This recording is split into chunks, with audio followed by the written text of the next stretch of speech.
almost ready to begin. Could you please take your seats?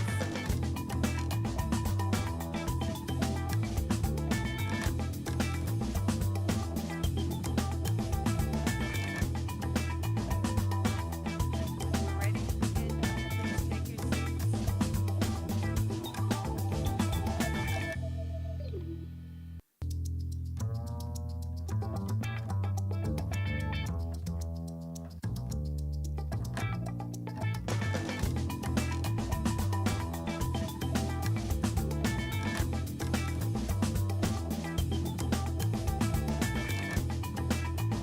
Welcome, everybody. Please take your seats. Thank you to the UUC Women's Group, our co-sponsors, for helping us to make these candidate forums work. And our thanks also go to North Shore TV, which is broadcasting this event and sending us a copy for posting on our YouTube website. My name is Regina Gouvenier. I'm president of the League of Women Voters for Port Washington and Manhasset. As you know, our local league, state, and national leagues do not permit partisanship. They are strictly nonpartisan. We do not support or oppose any political party or candidate.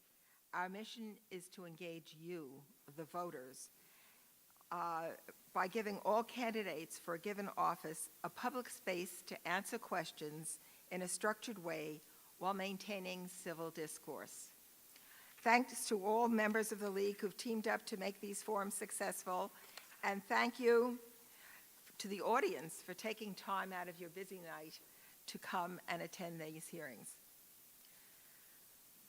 Our voter services work, which includes forums like this, voter registration, and more, is something that we really care about.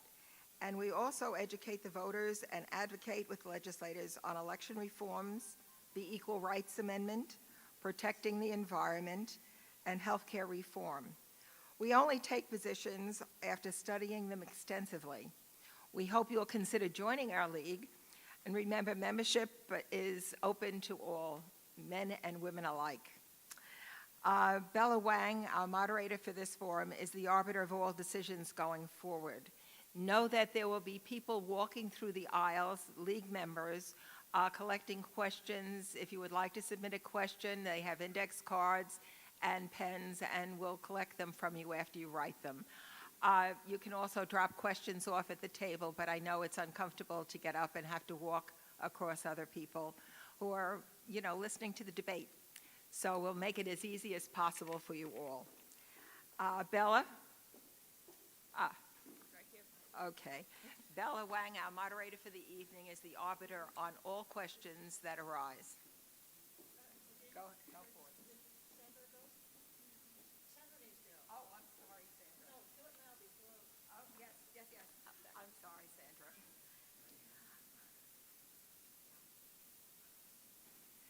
I'd like to introduce Sandra. Sandra Frank, I can. Okay, Sandra Frank from the UUC.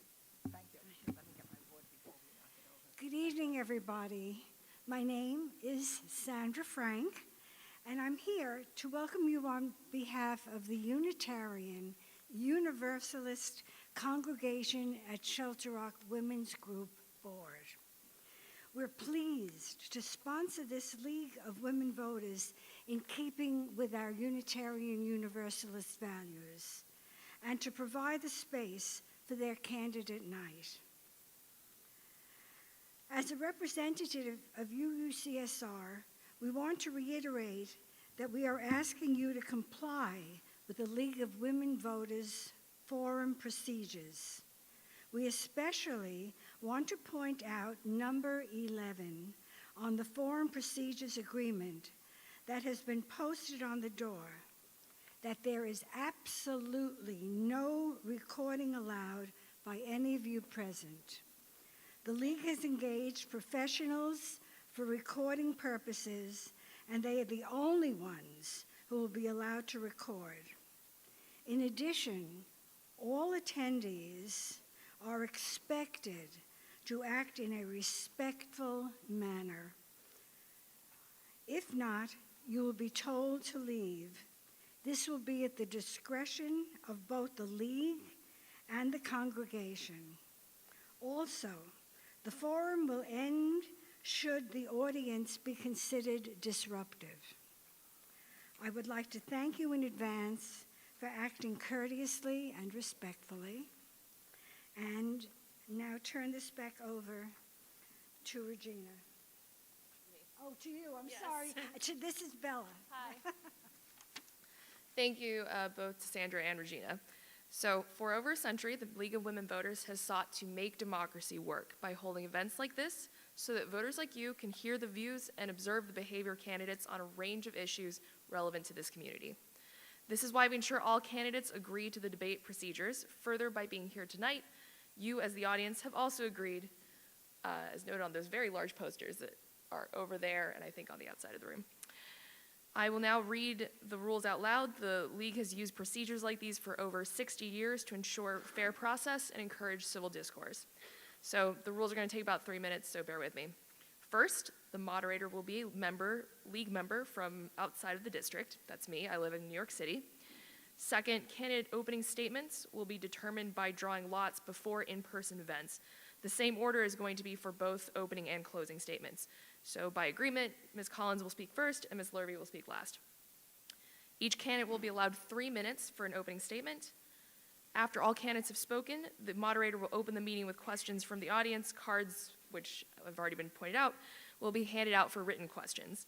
These will be vetted prior to being asked so that duplicative, personal, abusive, or biased questions can be discarded.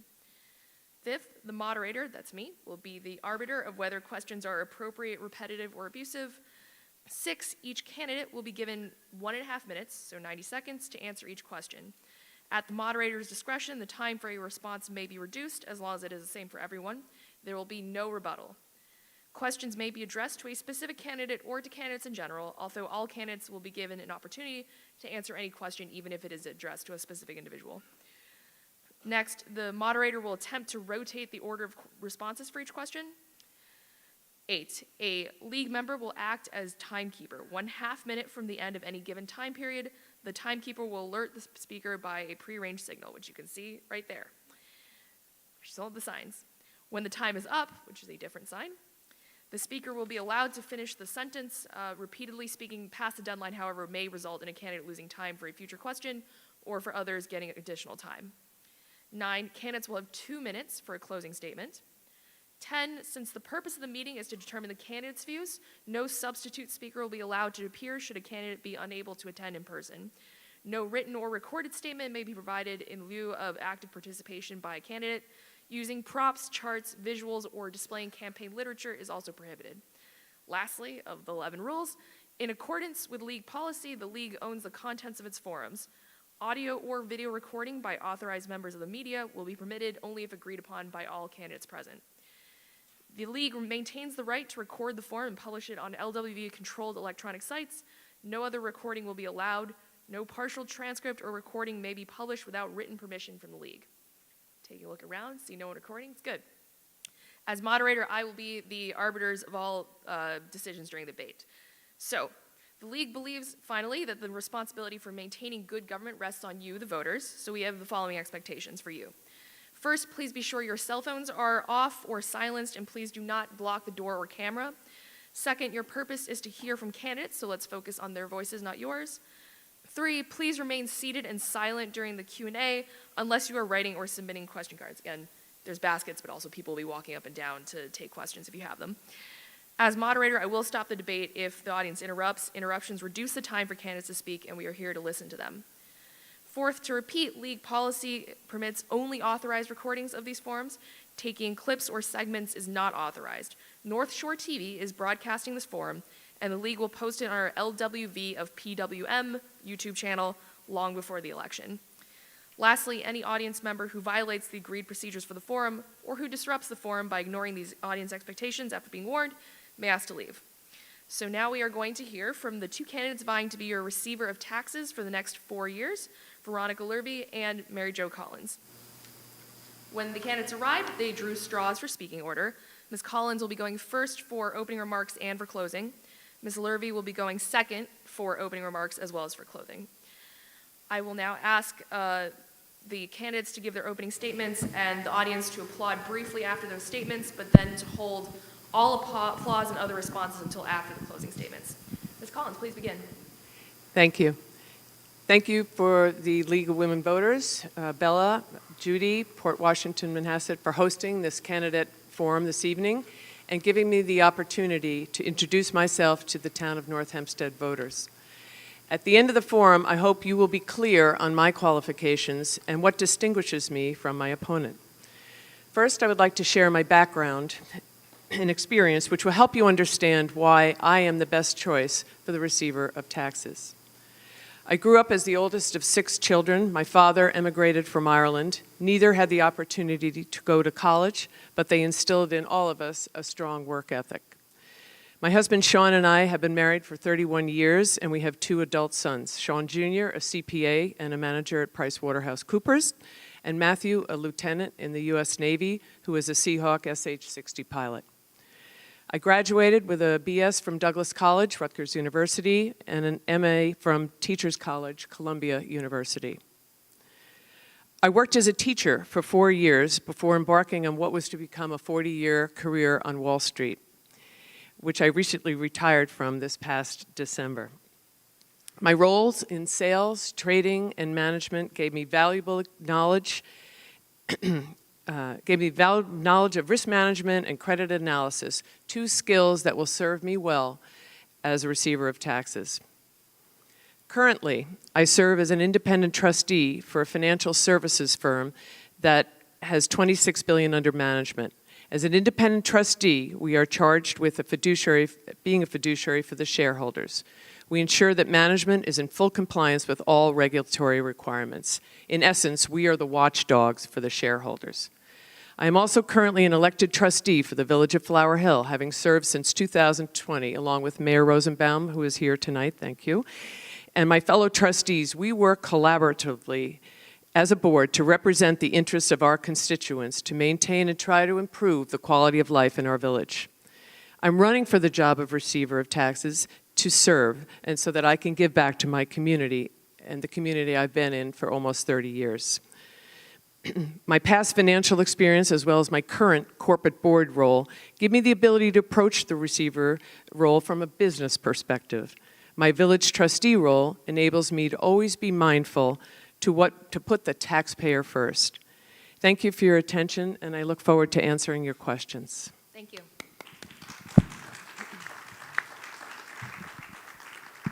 Ms. Lurvey. Thank you very much, and I'm not recording. I'm just putting in my time. So good evening, everyone. I want to begin by expressing my gratitude to the League of Women Voters for the opportunity to speak to you tonight. My name is Veronica Lurvey, and I am a proud League member. For the past 4.5 years, I have served as a councilwoman on the town board. I was appointed to the seat in 2019 by former Supervisor Judy Bosworth, and I was later elected to the position. It has been an honor to represent the residents of District 4. Every step of the way, I have done my best to listen to your concerns and address your needs. Because of redistricting, I can no longer run for my council seat, but there is much work to be done in government. My parents, who were immigrants from Czechoslovakia, instilled in me the values of hard work and commitment. In addition, through their own work at a variety of community and religious organizations, they nurtured in me a deep commitment to service for the public good. It would now be my honor to continue to serve you, the residents of the town of North Hempstead, as your receiver of taxes. As a receiver of taxes, I would apply my skills and governmental expertise to maintain the highest level of responsiveness and accountability, and perhaps most importantly, to keep your tax dollars safe. The role of the receiver of taxes is not glamorous, but it is one of great responsibility. It's about managing over $1 billion, ensuring that every taxpayer's contribution is applied properly, and it's about serving as a watchdog for the taxpayers. Our current receiver of taxes, Charlie Berman, has been a great role model, and we wish him all the best in his retirement. In my prior career, I was a project finance attorney at the law firm of Skadden Arps, Slate, Marr & Flom for 13 years. I worked on many high-profile corporate finance transactions involving millions and billions of dollars.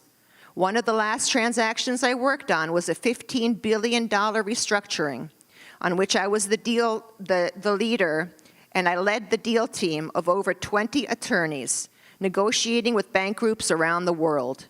My legal work at Skadden Arps required a great deal of integrity and diligence and the careful oversight of other people's resources. I was accountable for every penny, and I will continue to be so as your receiver of taxes. Before serving on the town board, I held a variety of volunteer positions, working side by side with you. During my time as a councilwoman, my priorities have included constituent services, environmental sustainability, and fiscal responsibility. In the 3 minutes I have to give an introduction this evening, I can't cover all my initiatives and accomplishments as councilwoman. You can see those on my website. Ultimately, this election is about who has the skills, expertise, and know-how to get the job done, and ultimately, it is about serving the residents of the town of North Hempstead. Thank you. Thank you.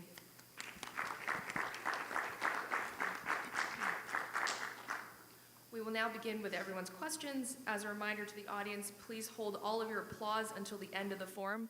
We have assembled to hear from candidates, not from fellow citizens. The first question goes to Ms. Lurvey. Do you believe that there are ways to make the position of the receiver of taxes a more visible and valuable asset to the residents of the town of North Hempstead?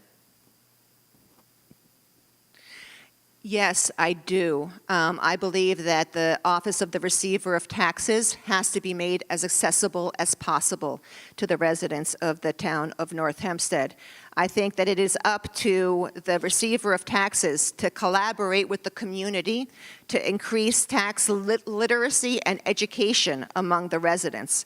For example, there was a change recently in the low-income senior exemption threshold, and many residents did not know about it.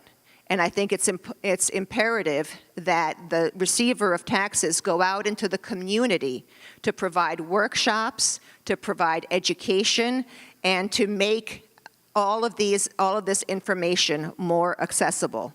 I think there are other ways to improve the accessibility of the receiver of taxes office, such as expanded town hall meetings and workshops, as well as utilizing mobile tax collection units to visit different neighborhoods. I think that one issue with respect to accessibility is implementing language access. On my time in the town board, I have championed a language access policy that the town board approved several months ago. And this will make it easy for anybody who speaks any language. And we have a growing number of immigrants in the town of North Hempstead who might not be comfortable with English as a first language, and I will do the same in the receiver of taxes office. Ms. Collins. Thank you. I'm not going to address all of the points, but just one point for clarification. In terms of the senior exemption was raised from $38,000 to $58,000, and Supervisor DeSena, along with Rich Nicolello, who is retiring after 28 years as the county legislator, I believe championed that for the town of North Hempstead. My understanding is that the school districts had to opt into that exemption. And I do know for a fact that there are 5 school districts that either did not know or were not, or were not aware that their seniors were eligible for that exemption. One of those school districts is one of our current board members. Serves as the school board president. So not sure if the town council, how the town council realized that this exemption was going up and why this wasn't, taken care of in that council person's district. So that's all I'd like to add. Thank you. Next question. Other than sending notices of taxes due and receiving payments, does the receiver of taxes have an advisory role in the town government? Does the receiver influence policy in any other way? One person asked, for instance, about property taxes. Ms. Collins. Okay. Sorry about that. Again, that's a great question, and thank you. It's clear that the receiver of taxes does not set policy. I know that, and I'm well aware of that. But as I have publicly stated, a receiver can work collaboratively and creatively with the supervisor and town board and can affect change that results in lower taxes. So drawing on my experience as in business and in finance, I would look to ways to increase efficiency in administrative systems on both the back and the front end of receiving and processing taxes, and work toward upgrading communications and technological interface, changes that can lead to lower taxes. As I recently stated when challenged by Veronica in her interview that I didn't understand the role of, that I didn't set policy, I stated that having spent 40 years in the complex world of financial services, I have employed collaborative and creative strategies to add value to the client. And in this case, the client is you, the taxpayer. Thank you. Thank you, Ms. Lurvey. So the role of receiver of the taxes, as I see it, is multifold, right? It's receiving and distributing the taxes. It's calling out the mistakes of the Nassau County Assessor's Office and working collaboratively with the town attorney as well as the Nassau County offices of the assessor as well as the county executive to fix those mistakes.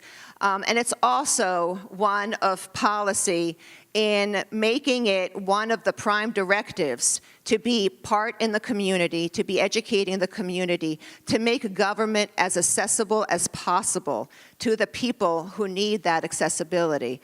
It is about going out and making sure that seniors are able to pay their taxes, to pay them on time. It is going out there to make sure that residents in all parts of the town of North Hempstead, no matter which district, are able to come and go to office hours, in mobile office hours, and pay their taxes that way.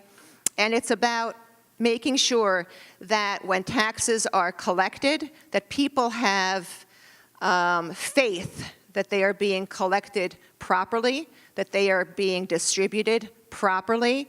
Charlie Berman, in his years in office, has many times pointed out that there have been mistakes and he has worked to fix them. And I will continue to do that for the taxpayers of the town of North Hempstead. Thank you. To continue on that theme, Ms. Lurvey, you speak, or multiple of you have spoken about making the tax office more accessible to all residents. Can you share details about how you plan to do this, and if you have in current roles, do you have any examples of how you've done this in your current role? Ms. Lurvey. So I think I've already mentioned certain of the ways that I would make the tax office more accessible. One of the ways that I have not mentioned yet has to do with the way that people conduct business now, the way that people interact even with each other now, and that is through this thing right here, the smartphone. Very many people use it, I do myself, to pay bills, pay credit card bills.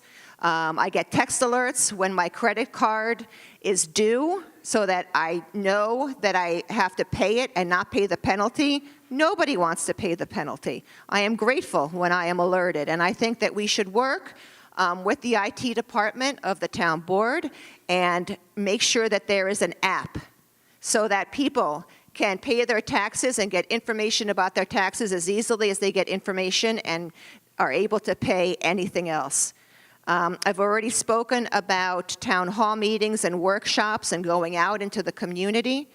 I have already talked about collaborating with libraries and schools to increase tax literacy and education among our residents. I think we should also consider extended office hours, including nights and weekends. Many people work during regular office hours. By extending them nights and weekends and perhaps even offering a kiosk, which is something that I think would be very helpful, we would improve accessibility. Ms. Collins. So I would have to agree, some of these are not unique to Veronica or myself. The extended hours make sense. Certainly more online payment options, satellite offices, a mobile office. One of the people that I've spent time with is Janine Driscoll, who is the receiver of taxes for the town of Hempstead, of 1 million residents. Janine did 40 seminars last year, 20 grievance and about 20 assessment challenge workshops. So I think somewhere between the handful that we've been able to do and 40 is a magic number to be able to go out to the community. I think that it's great to say that everything's going to go online, but when you visit the multiple senior citizen groups that we have in the town of North Hempstead, they're not all online. And, how do we go out to help some of them that aren't? And how do we improve our communication with that constituency, which I think is very important. And I think the last thing I would say is, extended hours, mobile, drive-up windows, all of the Saturday hours extended, it's all great. But at the end of the day, it costs money, and we're going to have to be very budget conscious as we go forward and try to keep a lid on our spending. So I would look to, yes, institute ideas, but with an eye on what is the cost to the taxpayer. Thank you. Thank you. How can we ensure that residents receive all of the tax exemptions that they're entitled to? Ms. Collins. Just to expand, again, there are a number of tax, and it's amazing just even campaigning, going door to door. People don't realize there's a homeowner's exemption, home improvement exemption, there's obviously veterans exemption, there's exemption for firefighter, EMT, there's STAR, there's enhanced STAR, there's a senior citizen.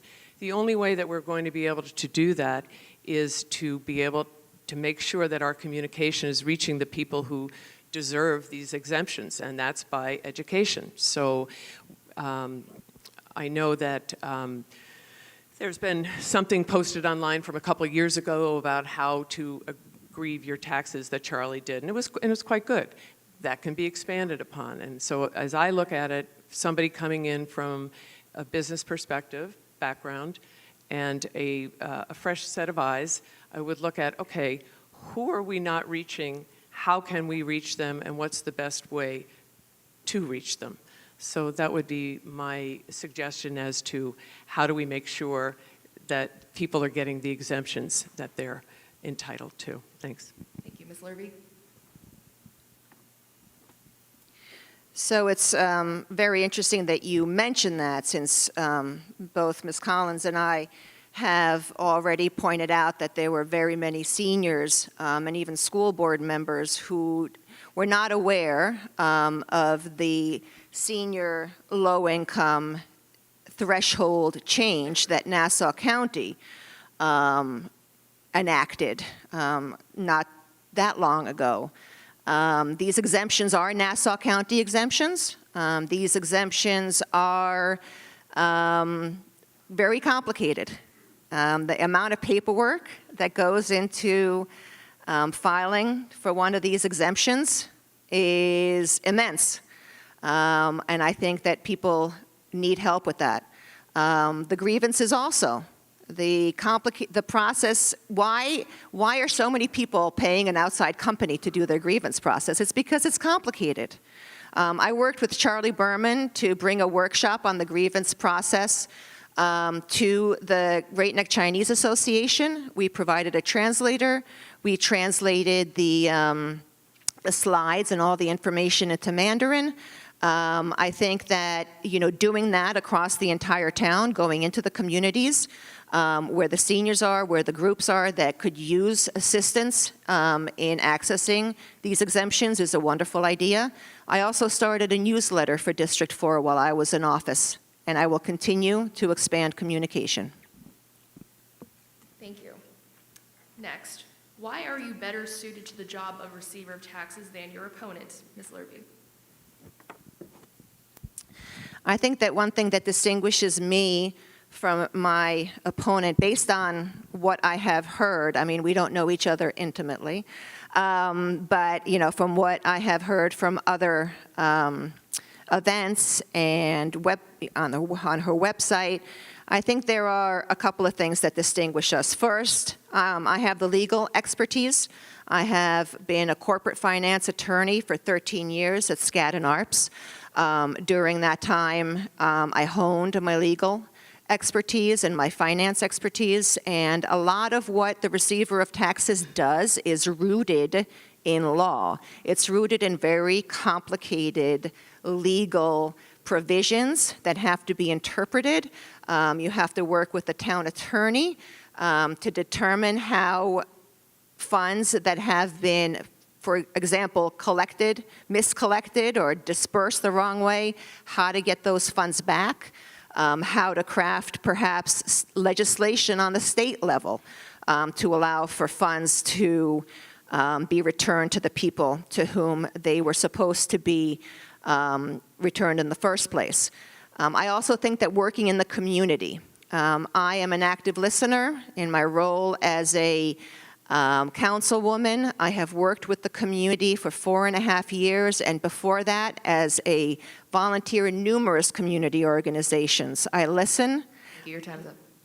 And I can finish my sentence. Go ahead, I thought you said we can finish our sentences. if it's brief.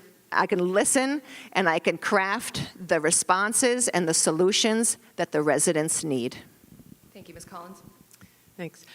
I've already spoken about my experience and qualifications in my opening statement. My past and current experience will allow me to use my knowledge of monetary flows, risk management, and credit markets to best serve the residents of the town. I will bring a business perspective, as I've mentioned, to the role with a strong sense of responsibility to the taxpayers. For those of you in the audience or watching that have ever attended or viewed the town hall meetings that are now broadcast monthly, the first thing that comes to my mind is the word dysfunctional. I would work alongside and collaboratively across the aisle with Supervisor DeSena and the town board to get things done. I would just say, I don't let process paralyze me. I move through it constructively, and I look forward to doing that on your behalf. Thank you. Thank you. With regard to responsibilities of the receiver of taxes, how many employees and contractors do you supervise? How are they organized, and what changes might you propose? Ms. Collins. So again, I'm not in the office, so I haven't been able to look under the hood of the car, as it were, but my understanding is that there are 14 full-time and 6 part-time, something around that number. Don't hold me to that. Again, I'm not in the office day to day. You know, as a business person, again, I would come in, I would take stock of what I was inheriting in terms of how does every single person, you know, spend their day, what are their roles and responsibilities, what are their challenges, what are their 2 things they think they could do to make their role better. And it's all about evaluating what do you have, what do I have, and how can I make it better. So does that answer your question?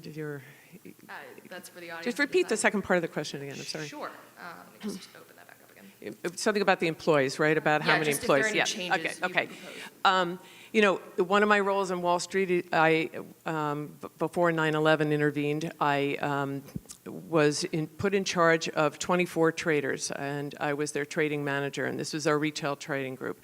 And my role was to manage the risk, as well as manage individually 24 different people that were responsible for different parts of the market. And I would say I did that successfully. Unfortunately, 9/11 happened and the world turned upside down and management went a different way post that. Thank you. This is a long one, so bear with me. As receiver of taxes, you represent the whole town, not a political party. Do you feel, regardless of party control, that a whole township, that after the election, the township should put politics aside and work as a town as in the best interest of the people? What will you do to bring that about? I'm afraid I can't raise the rest of the question, but in general, how will you rise above partisanship? I'm sorry, I skipped your question, didn't I? Ms. Lurvey, my bad. I'll back up. The responsibilities of the receiver of taxes, how many employees and contractors would you supervise? How are they organized, and what changes would you propose? Thank you so much. It's tough being in the spotlight here. Too many cards, my bad. So there are about 14 employees in the receiver of taxes office. And I am no stranger to managing large groups of employees and making sure that we get the job done. They are extremely professional employees. I have spoken with many of them. They take great pride in the work that they do, and I would endeavor to continue to make them proud of the Office of the Receiver of Taxes and the role that it plays in the town of North Hempstead. One of the main contracts that the Receiver of Taxes relies on is a contract that has to do with the software for the payment of taxes. And that's something that, needs to be negotiated on a regular basis.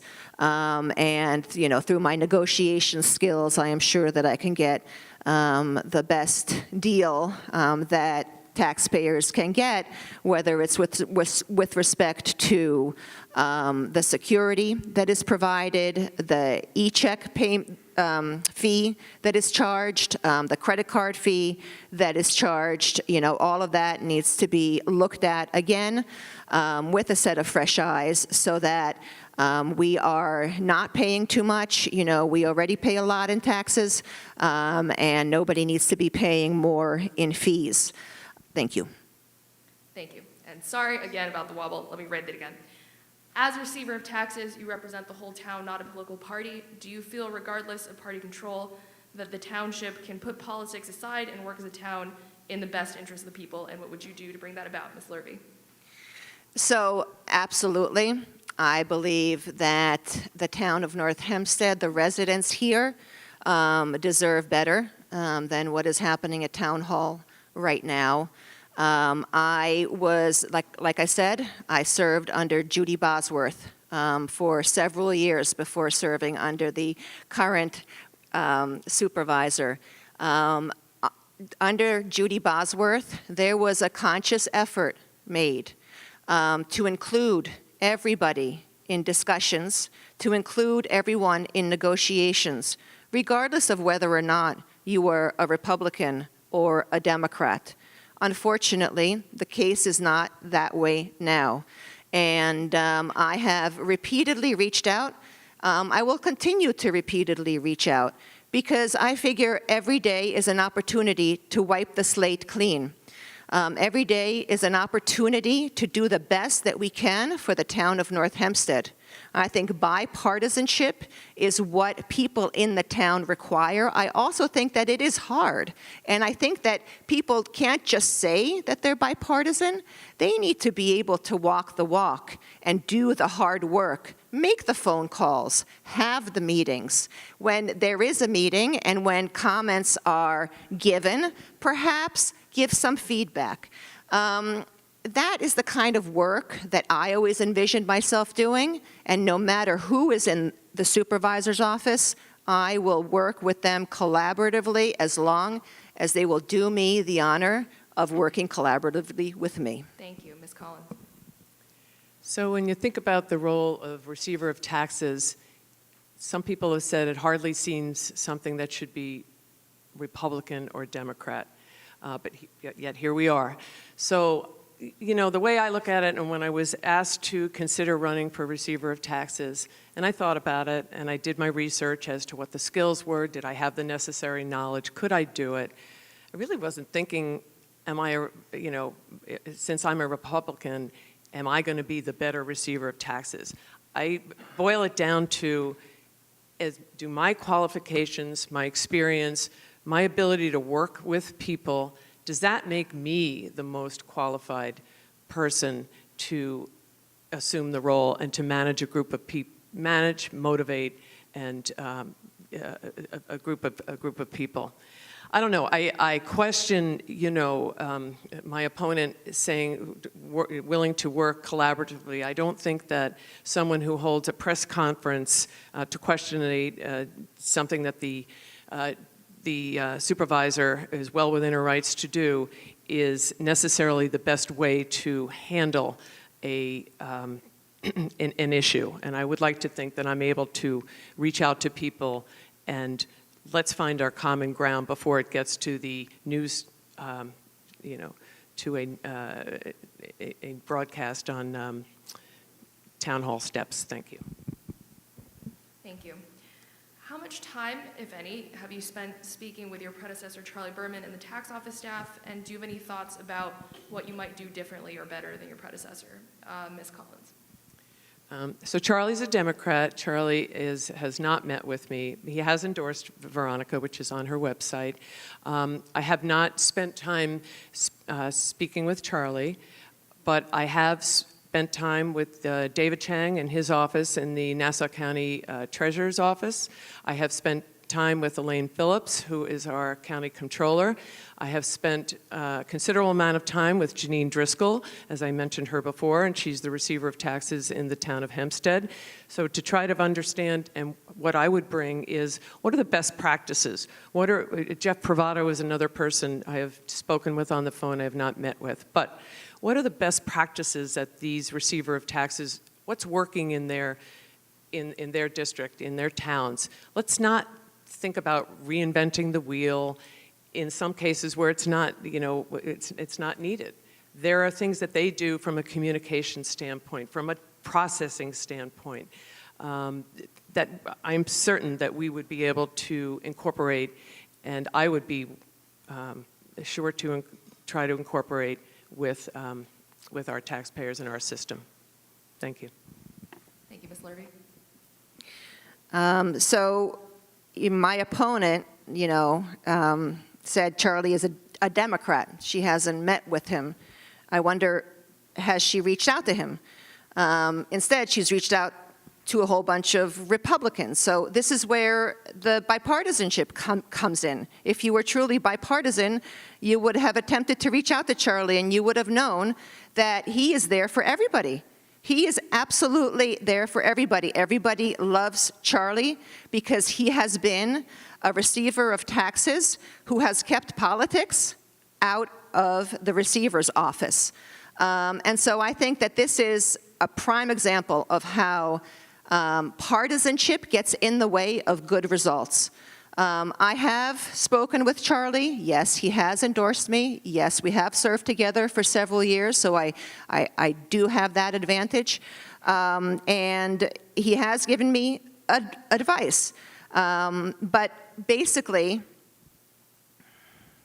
30 seconds. So he has, one of the things that he told me is that technology, I asked him about security and securing taxpayer dollars, securing taxpayer information. One of the pieces of advice he gave me was that the hackers are always out there trying to get you, and you have to stay ahead of them.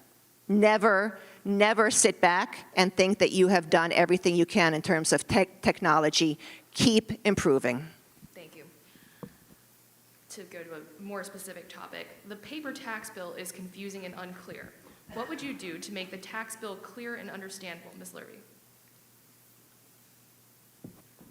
The paper tax bill is unclear and confusing. Is that what the question said? Verbatim, yeah. One thing that the paper tax bill really needs to make more prominent, I think it needs to differentiate where all of the money goes.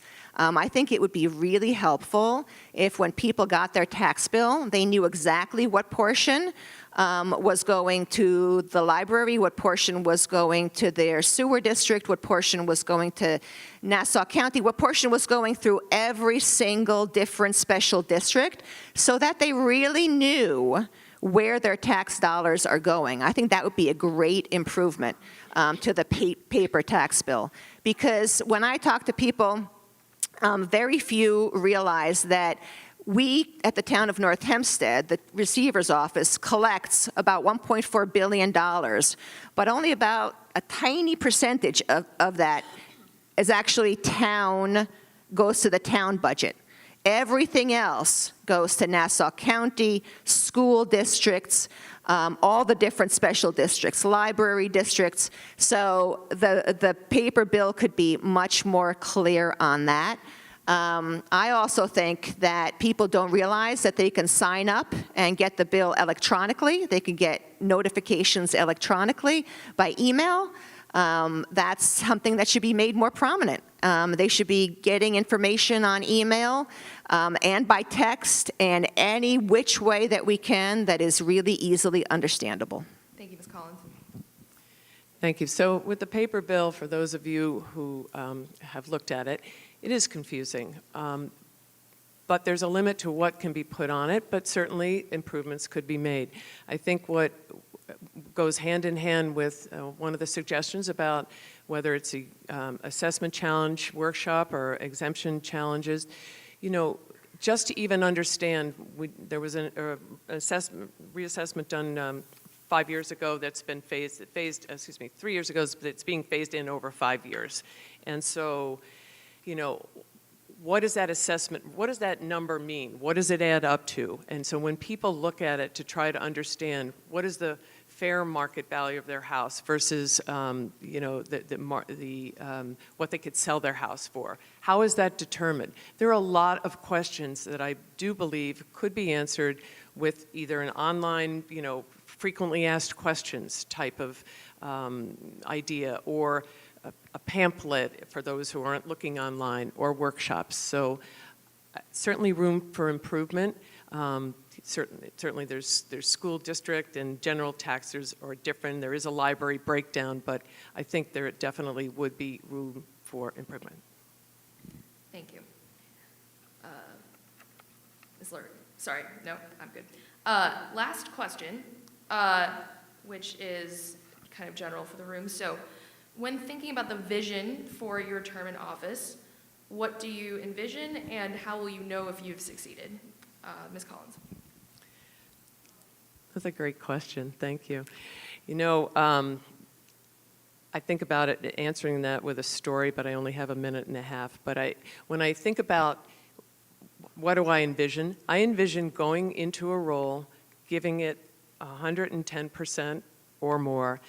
And the reality is that when I leave that office or leave that role, it's going to be in a better place than how I found it. Simple. You know, you go in, you work with people, what needs to be done, how can I do it to the best of my abilities, working collaboratively, using my business experience, and how can I improve what is already being done to leave something in a better spot than how you found it. Thank you, Ms. Lurvey. So if I were to be receiver of taxes, the legacy that I would like to leave is to have governed for 4 years in a stable way without controversy. Nobody wants a receiver of taxes office that has controversy. You want your money to be secure. You want your money to be safe. And that's actually why there are very strict restrictions on where the taxpayer funds can be invested. There are very limited instruments into which taxpayer funds can be invested. That's because it's so important that they not be used in a way that is irrational or that is too risky. So stable and without controversy is one thing. I would also like to know that I helped everyone who reached out to me. That is the way that I run my council office. I have an amazing legislative aide who makes sure that everything she does, every effort she makes is to help the constituent. And that is the way that I would continue to run the Receiver of Tax Office, to make sure that every resident who calls with a question or a problem on their taxes, whether it's a town issue or a Nassau County issue, that they get the answer that they need. And I would be happy if I were able to achieve that. Thank you. Now, before we take closing statements from the candidates, I would like to remind voters that Election Day is Tuesday, November 7th at your regular polling place. Early voting begins Saturday, October 28th and runs through Sunday, November 5th. During early voting, you can vote early at any of the 27 early polling sites in Nassau County. This forum is being broadcast by North Shore TV, which will rebroadcast it in the next weeks. A recording of this forum will also be available on the LWV of PWM YouTube channel within the week. So now on to the closing statements. Before that, please offer applause to both candidates for their willingness to answer your questions tonight together on the same stage.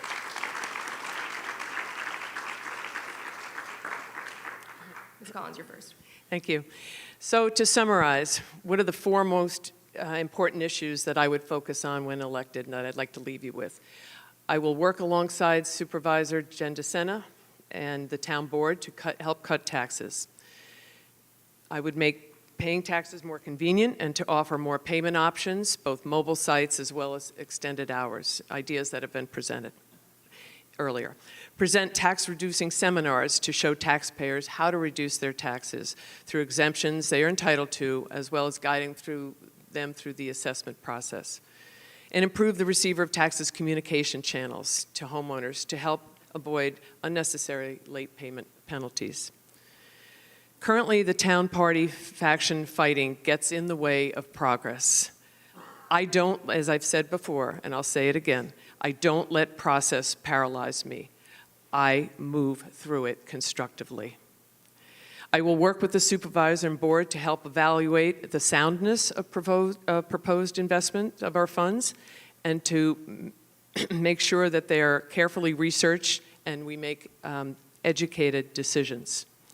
On November 7th, you're going to have to decide who is the most qualified steward of your taxpayer money. I've tried to answer your questions and present myself as an experienced, hardworking, dedicated, and worthy of your trust. I hope I've done that, and I hope I can count on you on November 7th. Thank you very much. Thank you.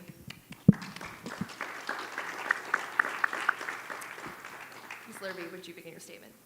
The role of the Receiver of Taxes, as I have said before, is not glamorous, but it's one of immense responsibility. It's about managing over $1 billion annually and ensuring that every taxpayer's contribution is used wisely and efficiently, and serving as a watchdog for the taxpayers.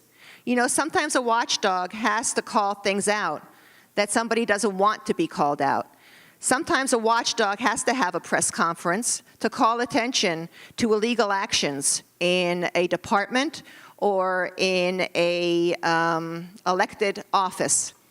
I do not say I'm sorry for holding a press conference. It had to be done, and it had to be referred to the Attorney General's office.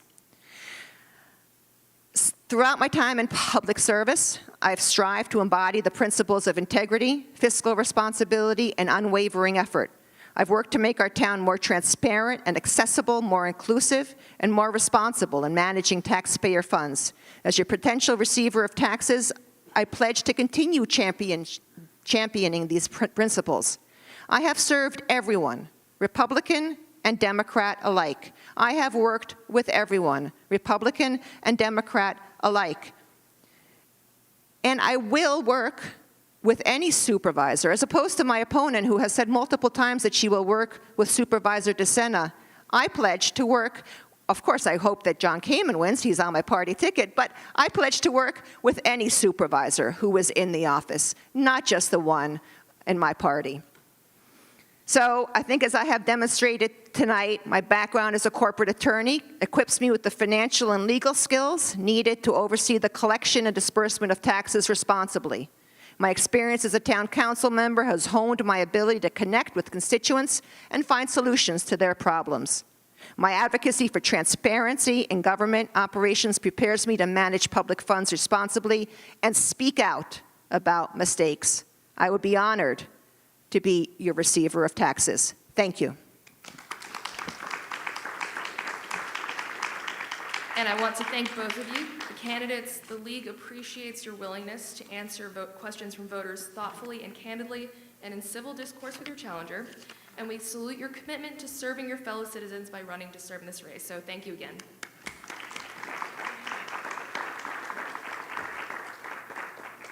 I would also like to thank the women's group of the Unitarian Universalist Congregation of Shelter Rock for co-sponsoring this forum, and to North Shore TV for broadcasting it.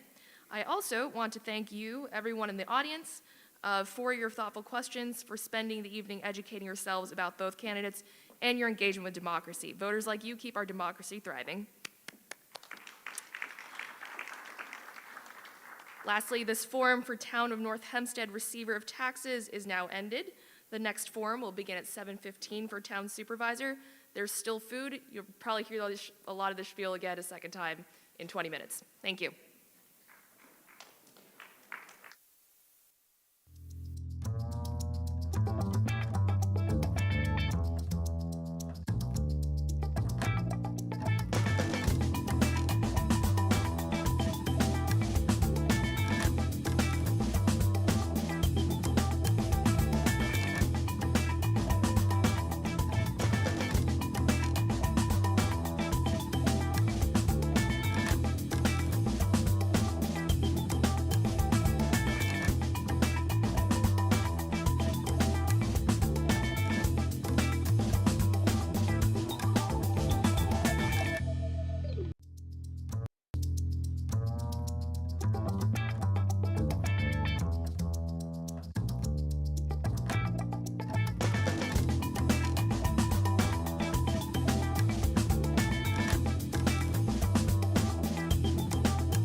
Thank you to the UUC Women's Group, our co-sponsors, for helping us to make these candidate forums work.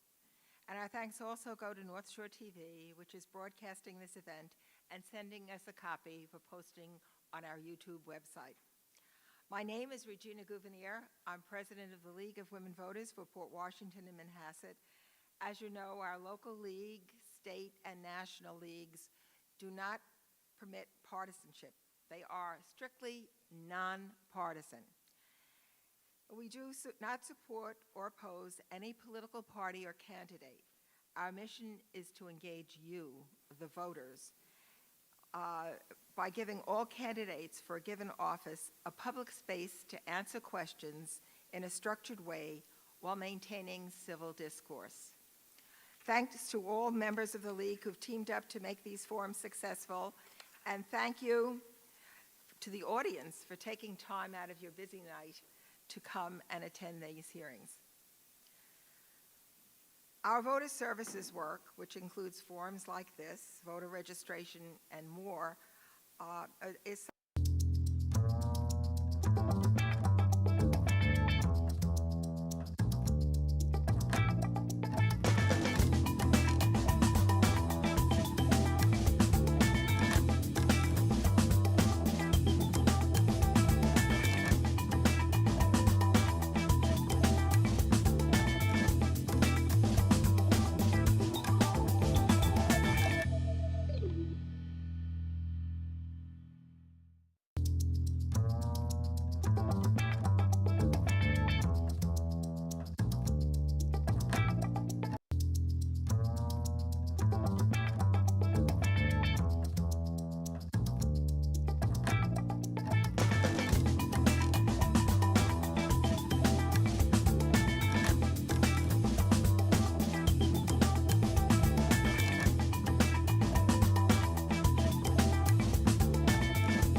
Before we begin, I'd like to thank the UUC Women's Group, our co-sponsors, for helping us make these candidate forums work. And our thanks also go to North Shore TV, which is broadcasting this event and sending us a copy for posting on our YouTube channel. My name is Regina Gouvenier. I'm president of the League of Women Voters for Port Washington and Manhasset, and I'm delighted to see so many of you here this evening.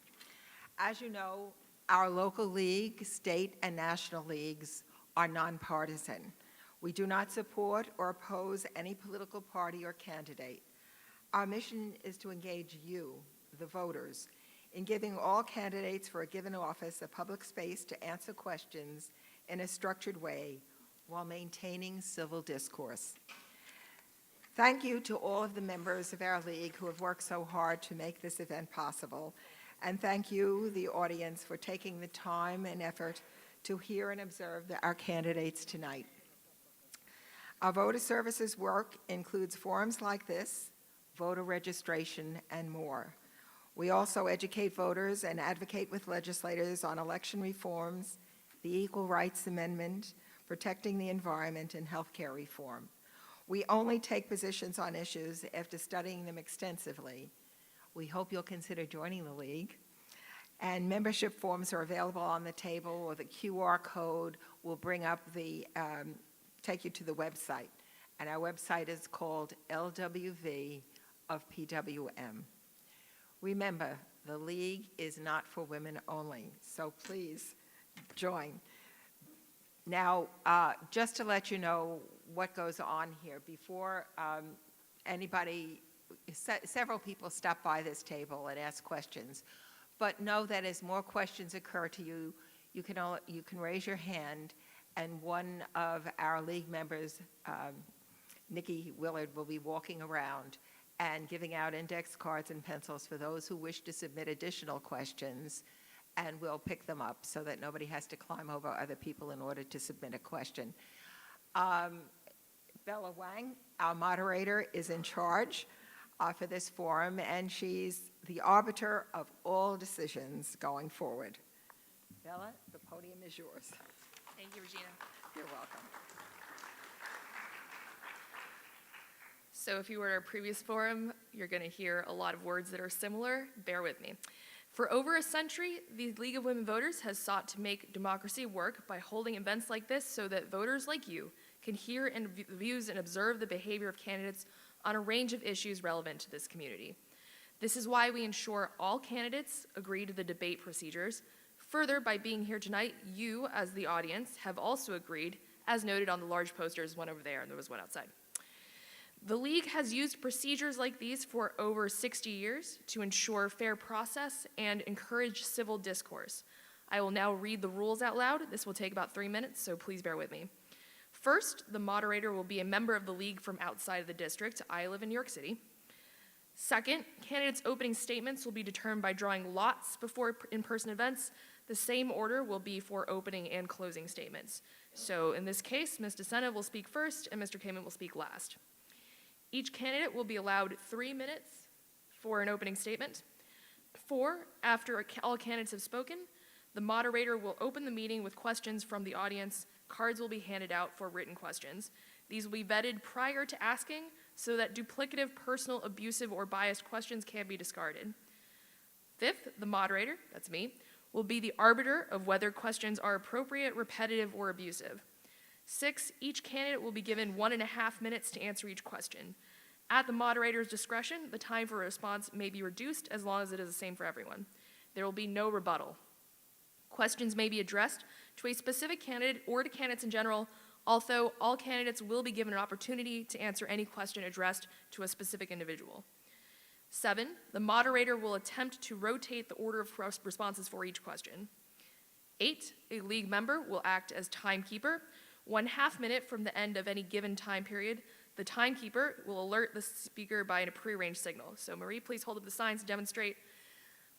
That's the 30-second warning, and then the stop. When the time is up, the speaker will be allowed to finish the sentence. Repeatedly speaking past the deadline may result in the candidate losing time for a future question or for others getting additional time.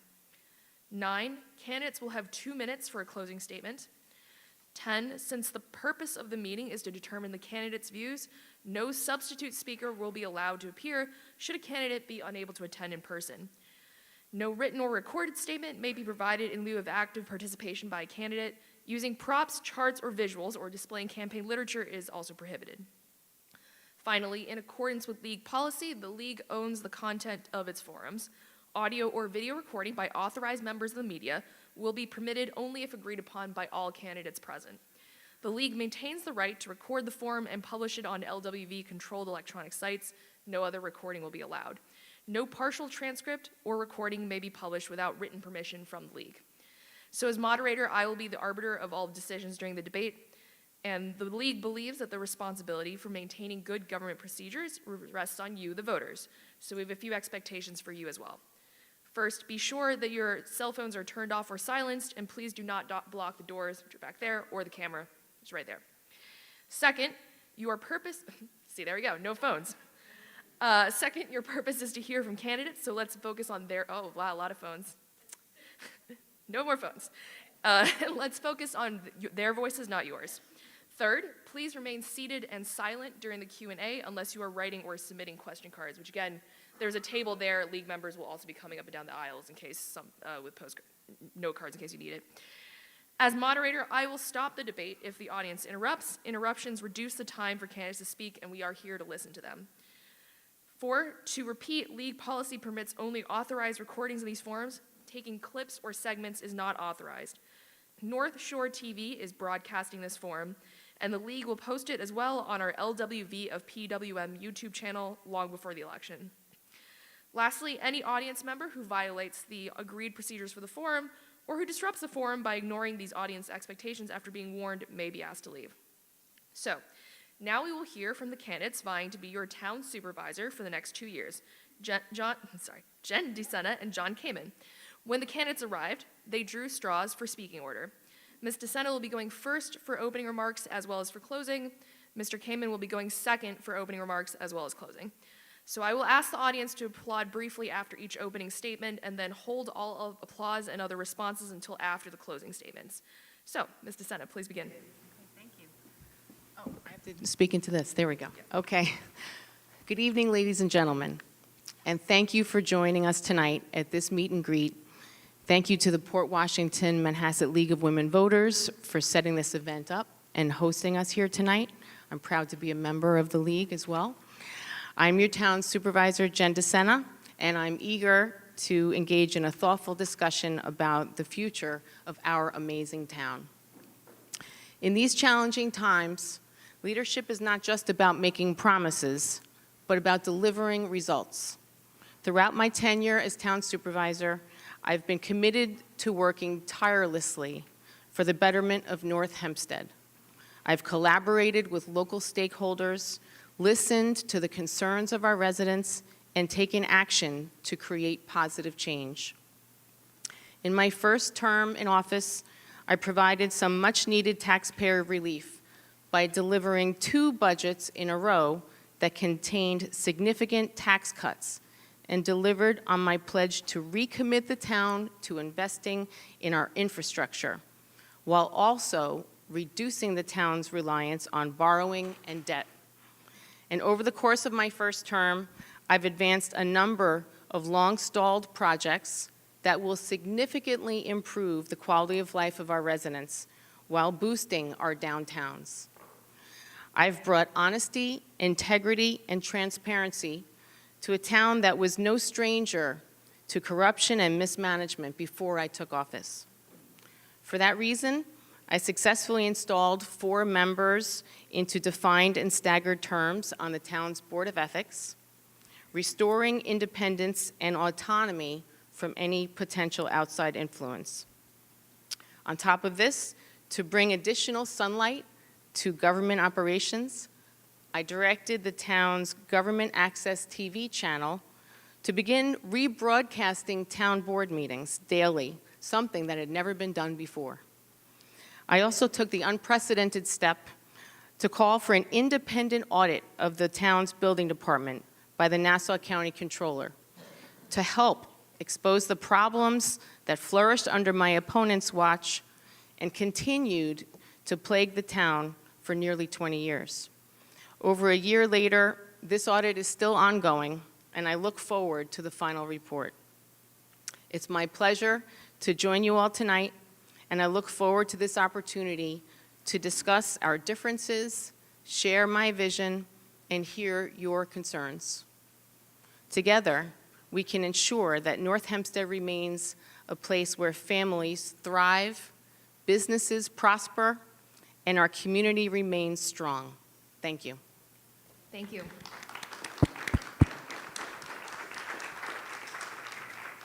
Mr. Kaiman, would you begin your opening statement? Thank you and good evening. I would like to thank the League of Women Voters for holding this debate. I'd like to thank the church for hosting it. I'd like to thank Newsday for endorsing me today. I really think that's a special endorsement, and I appreciate it. I'm coming back. I'm running for North Hempstead Supervisor because I believe that local government is really a critical place where we can have one of the greatest impacts in our community.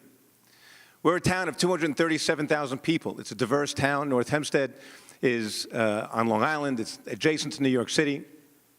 It's a place where it has significant challenges just based on its environment, the water system, which is underneath our land where we live on the water. I've spent years in local government trying to figure out how do we make sure that we respect the differences that we have, but by also investing in our community. The things that I've done in the past since I've left, I've worked with recently and currently with Steve Malone, Suffolk County Executive. I left originally to go work with the governor to respond to Sandy relief. I had been a former Nassau County judge, and I was chairman of NIFA. I've had a number of different experiences because in those experiences I've learned how do we serve our community? How do we have an impact on what's going on around us? I've learned that there are many people who I might disagree with, that if we listen to them, if we engage them, we could find better answers. I've learned that all the solutions don't come from political statements, but from the work we do. I've learned that the community that we live in is not only extraordinary because of the people that comprise it and the natural environment from which it exists, but it's an incredible place because the government, the polity that we have, the structure of government, a town government, the most common form of government in New York State, is set up so that we can be close to the people and we can have that impact by engaging them on a regular basis, even when we disagree or they disagree with us. I've come back to this position, to run for this position as North Hempstead Supervisor, because the experience that I've had has enabled me to do great things after I left. But I've also can see, as we all can, that the world has changed. We're more polarized nationally. We're more polarized locally. The world has changed in ways that we didn't expect, whether it's through a pandemic, through violence throughout the world. And so the world is different, and I'm different. I've learned from where I've come, and I'm learning as we go. And so I look forward to this debate. I look forward to discussing the issues that are important. I look forward to discussing budgets and the impact of the decisions that we make. I hope that the town residents are willing to look deeper into the discussions that we have, the platitudes, the simple answers that sometimes we give. Thank you for the opportunity today.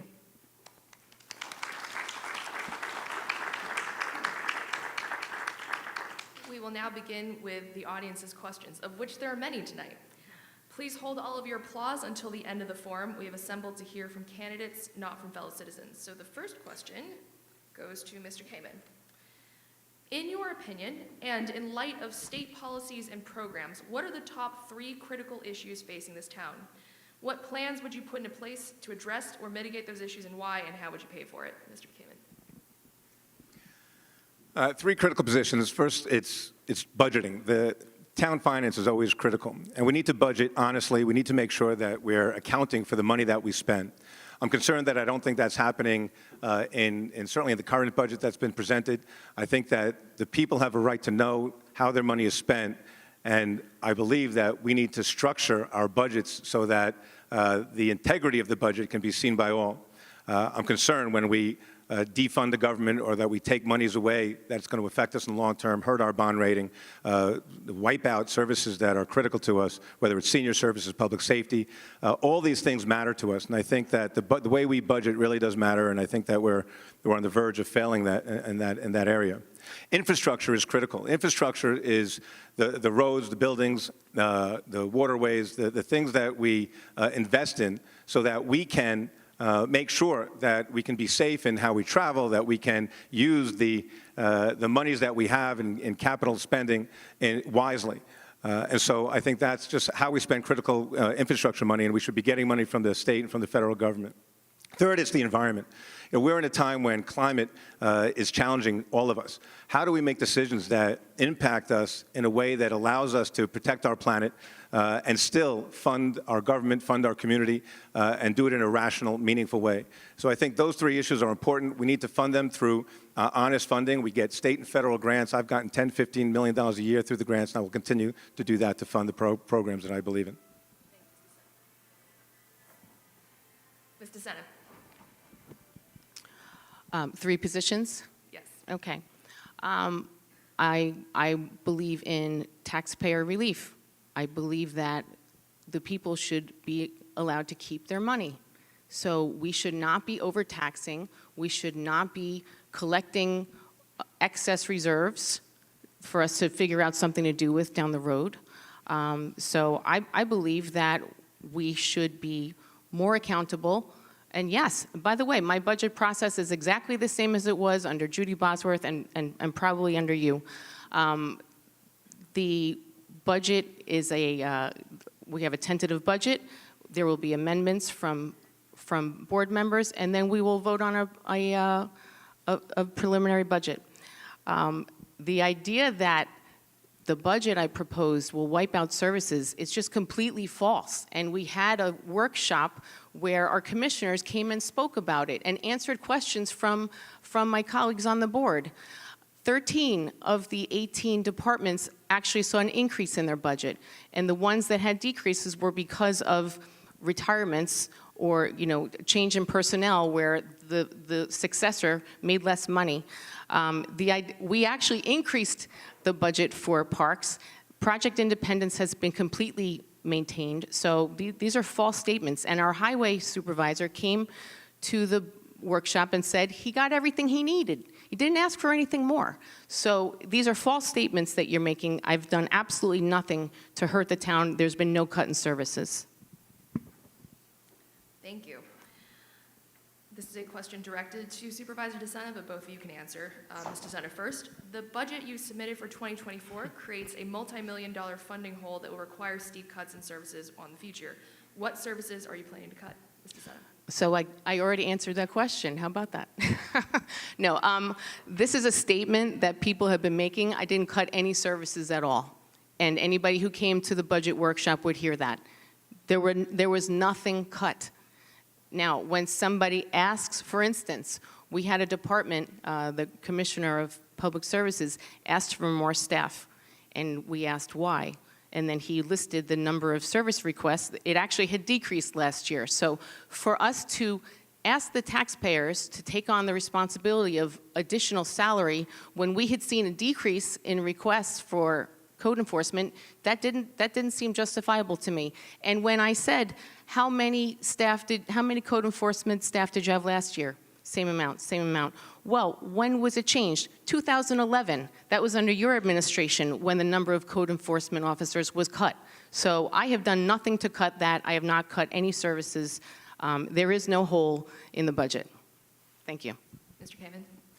So the town budget there's 2 budgets. There's a general fund and the town outside the village fund. The general fund budget is increased by about $2.5 million under the current budget. But the revenue that's coming in is short by $6 million. It's short by $6 million because there's $3.5 million shortage in covering the costs of this budget. Usually that's why governments are forced to either raise taxes or hold the line on taxes. The challenge is to reduce expenditure. If you want to cut taxes, you have to reduce expenditure. You don't just increase expenditure and then cut taxes by using reserves. By using reserves, you create, in this case, a $6 million hole in the general fund budget. Well, next year, that's going to go to $8 million. There's no revenue to bring that in. Once you run out of your reserves, you're creating a hole. So inevitably, the government's going to have to cut personnel or services or more in order to cover those holes. So for this year, we can see that you can make an argument that you're going to be covered. But for next year, the year after that, and in the future, and unless someone is going to be raising taxes by 10, 20, 30, 40%, you're not going to cover these services. So inevitably, there's no way to have a budget like this that looks beyond this year, which is all that the supervisor's done. She looks at this year, this election. This budget is about this election exclusively. The question is, for the taxpayer, what about the future? The future is going to have a $6 million hole in one budget. The town outside the village is going to have a $5 million hole. That's $11 million that's not covered next year. And what about the year after that, and the year after that, and the year after that? Thank you. To continue in this vein, can you please clarify whether John Kaiman raised taxes 44% during his 10-year tenure as town supervisor, as DeSena states, or barely raised them at all, as Kaiman states? Mr. Kaiman. Yes, yes, I can. And the answer is no, we did not raise taxes 44%. We can go through each year. So each year, the town board has to vote on a series of budgets, but the two main budgets, as I've said, are the general fund budget and the town outside the village budget. And so we went through each year recently. We published this, by the way. We put it in all the local newspapers in an ad, and we published it in the newspaper. The first 2 years, there was a zero increase. There was no increase in the town in town taxes. I believe the third year we had a $7.50 increase. And what happens is when you're creating a budget, it fluctuates up and down. The fourth year, it went down a few dollars. The fifth year, it went up, I think, $15. Then it would stay the same. It came down again. Ultimately, out of the 9 years that I voted on a budget, 4 of them had an increase of $6, $7.50. One was $15, and one was, I believe, $15. Total of $40-something. And so they've taken a number of dollars, put a percentage sign after it, and decided to create this myth that taxes have gone up. Now, I was elected 5 times. People lived here. They saw the budgets. Newsday wrote about it. They do an analysis of the budget every year. So people would have noticed if that significant increase was happening. What does happen, by the way, is that the county changes its taxing levy, the way it structures taxes, and every once in a while that would have an impact on budgets. So an individual tax might go up or down. We could even look to the ticket that my opponent is running on, and they have a history of raising taxes far beyond anything that she could accuse me of. Ms. DeSena. Again, you go to political party, always. But the amount you raise taxes is all sourced. It was $20 million total, and you do the math, it comes out to 44%. The story that you say you wrote, the source that you say you put out, was put in a fake newspaper called North Hempstead Times. So, and I believe that you asked Steve Blank to please research it and write a story in his newspaper. I haven't seen that. I've only seen this fake story in something that is intentionally misleading to look like news, and it's called the North Hempstead Times. So that's where you explain it. My numbers are all sourced. We're going to move on to housing and zoning. How do you ensure that the Board of Zoning Appeals is protecting the policies and zoning code established to protect the town's health and welfare? Ms. DeSena. The Board of Zoning Appeals is independent from the town board.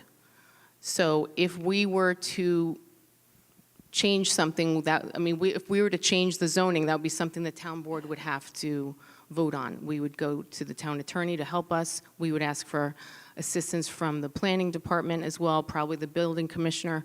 So if we wanted to make a change, we would have to do that.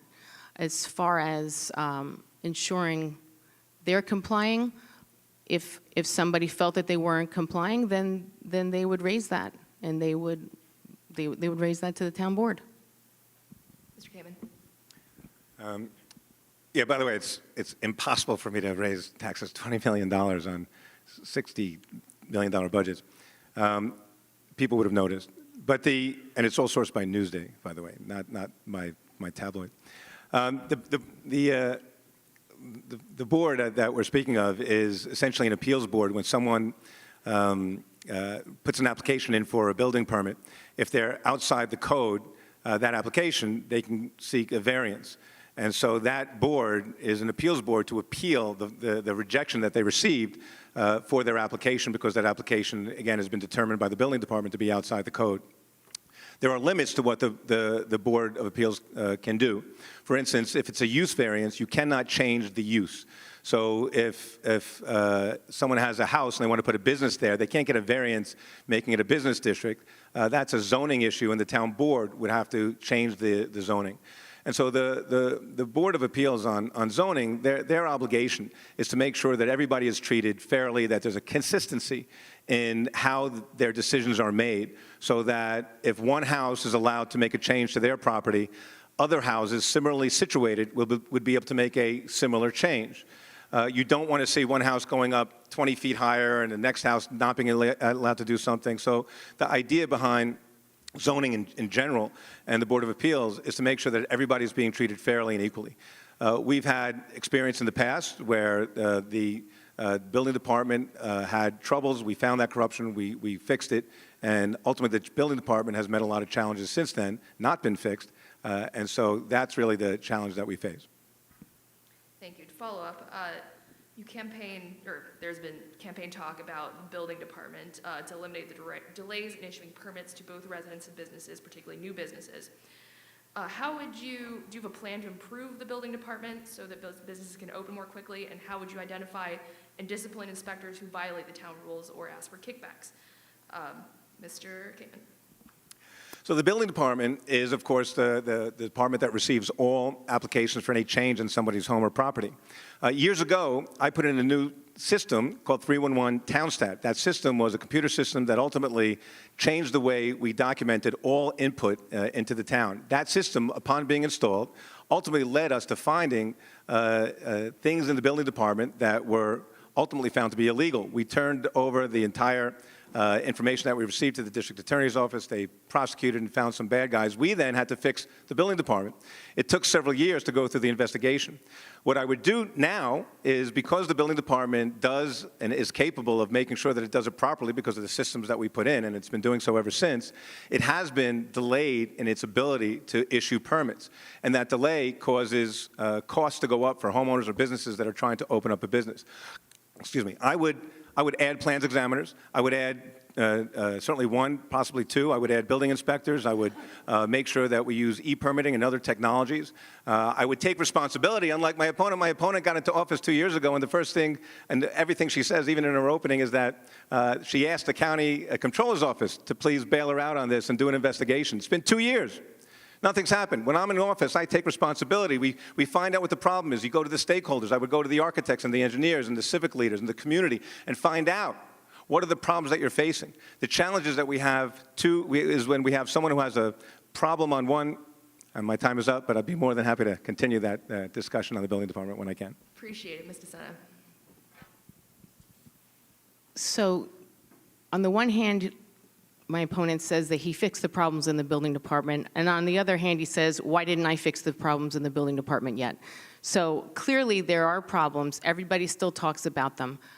Not a day goes by that I don't hear some complaint. Why does it take so long? I don't feel like I'm getting fair treatment.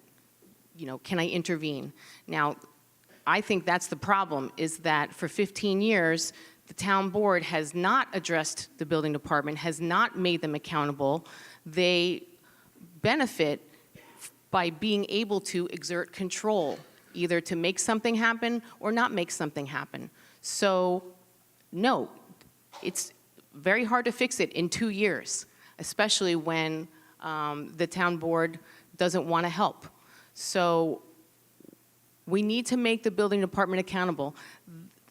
It's funny because the 311 system actually can be a wall so that people can't reach the building department. In other towns, an architect or a builder can call the building department and speak to the inspector or speak to the examiner. In our town, they can't. They get stuck in 311. So we need to make the personnel more accountable. It's something I've been trying to do. I have held some people accountable in the building department, and I'm going to continue to try and do more. Thank you. To Ms. DeSena, what will you do about housing for people who live in Spinney Hill and can't get apartments?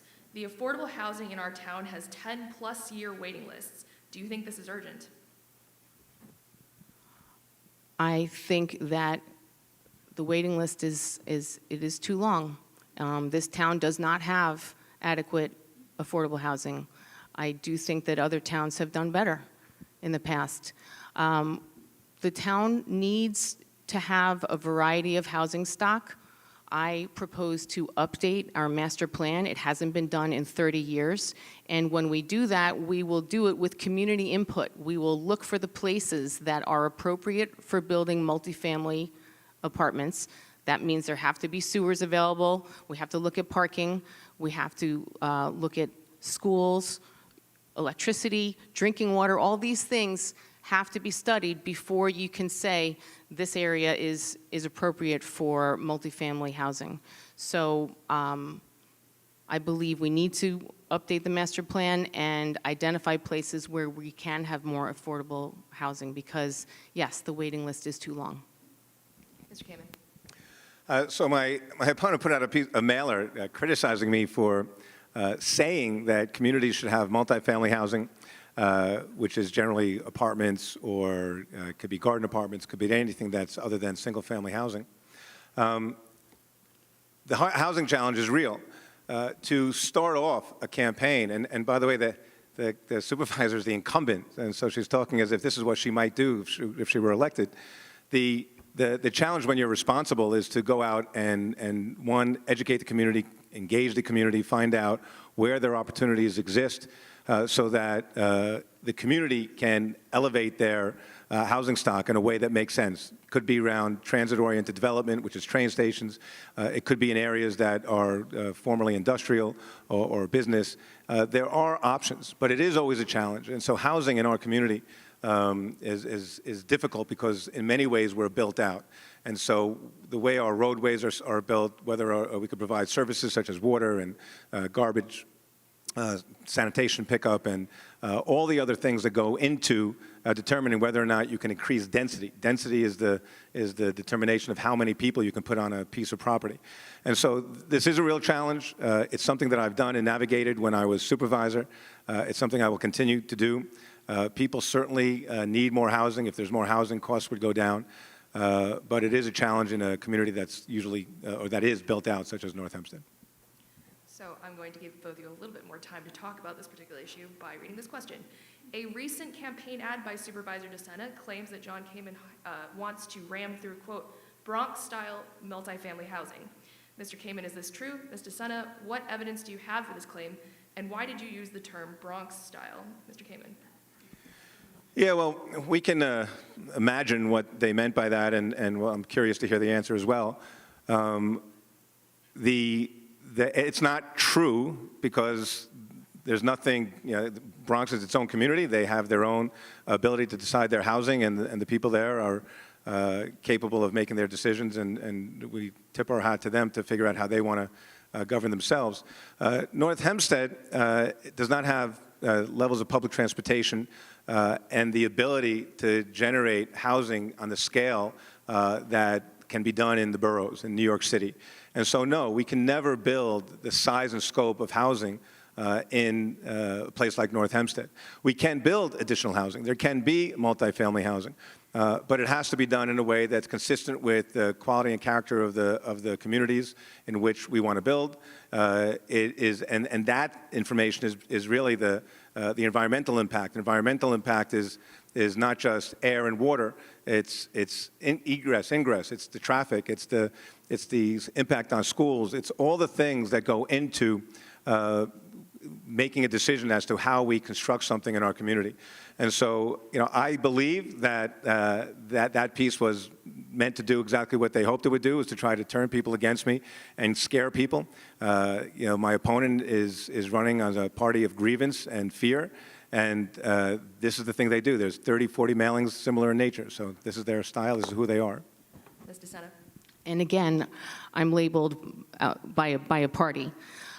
First of all, there's nothing wrong with the Bronx. I was born there. My family all grew up there.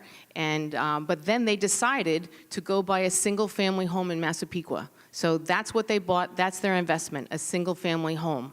The Bronx is great. But if you bought a single-family home in a community with all single-family homes, that's what you expected, that's what you invested in, and it shouldn't change with the stroke of a pen. What you proposed when you're a supervisor was that accessory dwelling units would be legal all throughout the town. You can't do all of that at once. You can't have this one-size-fits-all approach everywhere at once. We would not be able to keep up with the resources we need, and you had a tremendous pushback from residents, and you rightfully pulled it because the town of North Hempstead didn't want that. But this came way before Governor Hochul's approach, and so yes, it was a reminder that you had proposed it once before. You probably will be very sympathetic, welcoming to that again. Thank you. Ms. DeSena, given the worsening climate crises, what is your plan to address both the resiliency and sustainability of the town of North Hempstead? Please be specific. What is your position on shoreline development given threats of storm surge and flooding? We have been applying, we received a grant for that to improve our shoreline. And there is a plan to improve the shoreline at North Hempstead Beach Park. We have a wonderful Climate Smart Communities task force that includes many stakeholders in the community, environmental experts, and we do consider what we can do as the town, how we can educate better. We did advocate for we asked for a large grant from the federal government to try and build better when we redo the Port Washington dock to make that more resilient, you know, with greens. Unfortunately, we didn't get that one, but my team has applied for many grants to try and, you know, those are expensive items, those resiliency, you know, to redo North Hempstead Beach Park, it's expensive. So that $1 million, I don't believe it has been used yet, and I believe it does require a match. So the town of North Hempstead, I believe, is on the forefront of this. We do have a shoreline to protect. We have seen flooding, so we will continue to do whatever we can to try and get the funds to make our coast safe. When I was town supervisor, I applied for many grants, and I won many grants, bringing in $50–60 million of grants, federal and state grants, many of which were the environmental grants. We've restored wetlands, we've restored ponds and waterways through those grants. The key to getting those grants, the way you win those grants is by understanding how this all works, and that is you need to be able to invest your own local monies into it as well. You need to provide the match, and that match is significant. So if you offer the match, but if you defund your government and you have no money to give a match, then you're not going to be able to get these awards. So the reason why we kept taxes stable and didn't raise them very high, but they didn't go very low, we didn't cut it all out in 1 year to win an election, and the reason why you need to have that money is so that when you are applying for a grant, when you're trying to deal with the crisis that you're facing, a climate is an ongoing crisis, you can put in $1 million and get $10 million. And so we took the money that we had and we made it $10 million, $20 million, $30 million more by being able to invest wisely, by understanding how government works. Climate action requires that we understand that most of the greenhouse gases, the carbon footprint that we create in our town comes from transportation and it comes from buildings. And so what I would do and continue to do is change our building codes, which I've done when I was there, but now there's new technologies to keep more of the greenhouse gases in the buildings and to make sure that we are reducing the amount that are leaching out. I would invest in the time to make sure that we restore that. I would also make sure that we go to electric vehicles and reduce the greenhouse gases coming from transportation. Thank you. If elected, what criteria would you use, would you ever consider giving away town park land through the Park Alienation Act? If so, what process would you use and how would you work with residents to initiate a state environmental quality review act process? Mr. Kaiman. So no, I would not de-alienate parkland. Parkland is precious. We don't have enough of it, and so we should preserve everything we have. I actually acquired new parks. My opponent was critical of me for that, but we partnered with Nassau County to acquire a number of parks so that we can make sure they were preserved and invest in them. So we built ball fields on them, and we restored some of the natural environment in those parks. We've maintained them as open space. And the goal for a town such as ours is to maintain open space. So that to use parks for building future development is not the answer, and I would not support it. Ms. DeSena. I would not plan on giving away parkland. It would be something we should almost never do, but obviously we would consider every situation as it comes up. But you mentioned that, you mentioned that you did all this work, but why is North Hempstead Beach Park still not done? Nothing has been done. You took that on to help then County Executive Swazi make his books look better, but you took on all these parks without the money to maintain them. They were not in good condition, so you transferred the responsibility of the county onto the town without the funds to take care of it. So, you say you invested all this money, but it's not done. With the large increase in traffic on major town roads and the mixed ownership of roads between the town and the county, how do you plan to improve pedestrian and child safety in the town, Ms. DeSena? Well, we will be having we'll have the opportunity to finally address Plandome Road right at Town Hall in Manhasset. That is an area that has been neglected for many, many years. I happen to live in Manhasset, so I know how long the residents have been asking for increased, improvements for the pedestrians. But finally, we are going to be able to install sewers in the Plandome Business District, and when they are completed, we will finally repave that road and redo the sidewalks. And so the ideas that have been circulated, proposed by the town board for, I would say maybe the 24 years that I've lived in Manhasset, we will finally get to do something. We have to prioritize our pedestrians in our downtowns. Restaurants and small businesses are the backbone of our town. So we will always try and make them safe for pedestrians. Obviously, we all moved here for the safety of our families. So we will focus on the pedestrian crossings, improving safety, and when we revitalize our downtowns and help small businesses open there, we help our tax base, and we keep the town of North Hempstead a desirable place to move. Thank you, Mr. Kaiman. Yeah, when she's going to get around to doing that, I guess we'll see. But you might remember that when I was town supervisor, and I've not been there for 10 years, and so 10 years ago and 20 years ago, when I was there will be some impact on the time in between. The way you keep people safe is by making sure that we apply our codes and our laws. I actually did a visioning in Manhasset. We had the whole community come out. You might have been active in civics at that time, but that was about 12 or 14 years ago, and we ended up rechanging the whole Plandome Road corridor. And we did it with all the input of not just engineers and planners, but with the community leaders, the Civic Association, the Chamber of Commerce. And we made changes to make it safer. We narrowed the road. We added crosswalks. We put in special places to park so that you can actually widen the sidewalks in certain areas.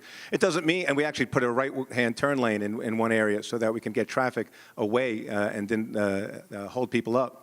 And so we've been doing it, and that comes down to planning and communicating with your community and getting results. I would also keep people safe by getting families to know that they go into the parks. And when I was in charge, we invested in our parks. We fixed our parks. We put ball fields. You look at any single park that I took over or I maintained, 20, 30 parks, every single one of them had improvements, including North Hempstead Beach Park.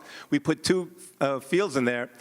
We redid the walkways. We actually acquired half the park from the county, and we've invested in numerous ways. We brought in rowing. We brought in others, and the parks were spectacular. We were one of the top 100 places to live in America, and our parks were recognized for being so. Mr. Kaiman, what is the status of sewers on Plandome Road and in the Bayview and Shorehaven areas? Weren't they supposed to be paid for from COVID funds and grants? In general, in terms of the town's quality of life, do you support increasing sewer lines given our water issues? Yes, I do support putting sewers in. Sewers are actually environmentally friendly. It's better to have sewers than septic, especially when you're a waterfront community. So sewers are a good idea. I actually looked into sewers when I was town supervisor, and there were challenges in getting there, and I do believe that this is a project that should go forward. I would include the school district. I'm surprised that the school's not included. They spend a fortune in septic, and the school district and the residents would actually benefit. Right now, the proposal is to put the sewer line down Plandome Road and to use ARPA monies, federal dollars, to give each business owner, who may or may not be a resident of the town, $30,000 or whatever it costs for them to make that connection. Not a bad incentive to make sure everyone participates, but that's not necessarily helping the larger community. I would make sure that if we're going to invest in sewers, that some of that money that we're giving away actually helps the residents by connecting the school district. Residents' taxes would actually be affected in a positive way because the school would have to spend less money. Ms. DeSena.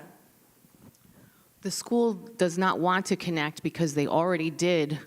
Things took so long, nothing was happening. They already did invest in a huge septic system. So if and when that needs replacing, I don't know, 30 years, they can hook up to the sewer. They just have chosen not to do it now. They could not wait any longer.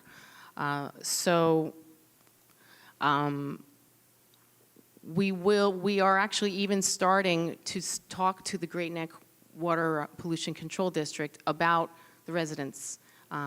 Homes are interested in knowing how much they would have to pay, so we believe that we may have created a model here, working with the Great Neck Pollution Control District, that we might even expand to homes, which many homeowners know that the cesspools are just not environmentally sustainable, and they're spending money every year. So I look forward to continuing to work with all the stakeholders and the county and the state representatives to find the money so that we can, get current, try and catch up to the rest of the world with sewers.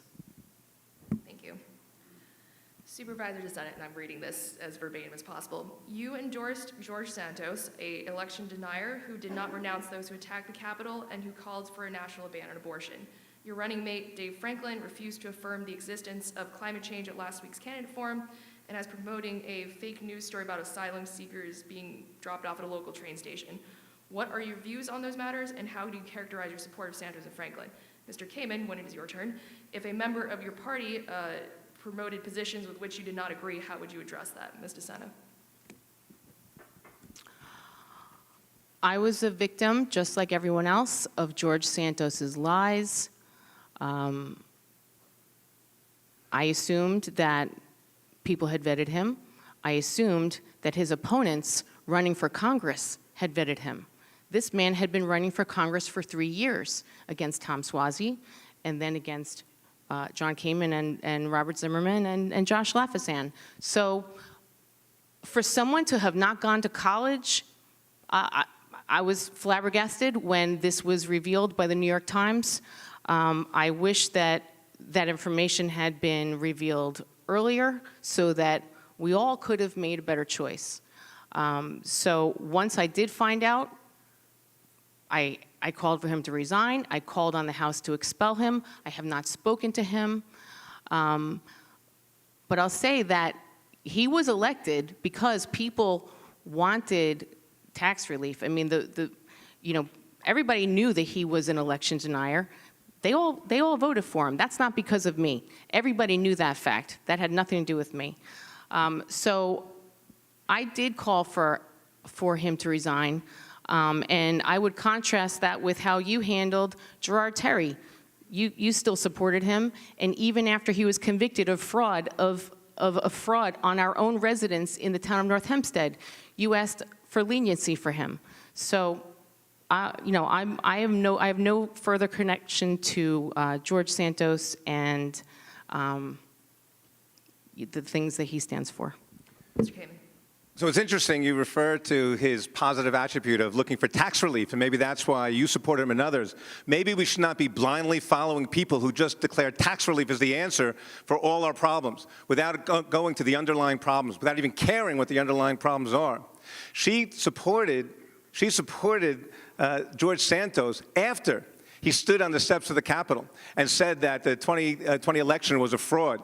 And after he took his positions on abortion and guns and all these other things, he was out there for 2 years. He was a congressional candidate 2 years earlier.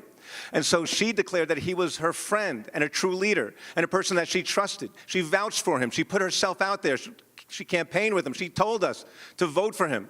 This is who our leader is supposed to be. She's responsible. We're responsible for our acts. And so it's always, always, always somebody else is responsible. She's a victim, the town board, and this person, that person's not letting her do something. I'm sorry, but you're running for the executive of one of the largest towns in the United States of America. Take responsibility for something. And so when I look at what happened and you talk to somebody who was charged with some level of tax fraud, that person went to trial, went to jail, whatever it was. And by the way, no, I did not write a letter asking for leniency. We were asked to write a letter explaining who this person was and things that they did. And I did that because that's who I am. And so I have no problem sharing the good and the bad about people. This is not just a polarized or polar decision-making world where we can't see that difference in people.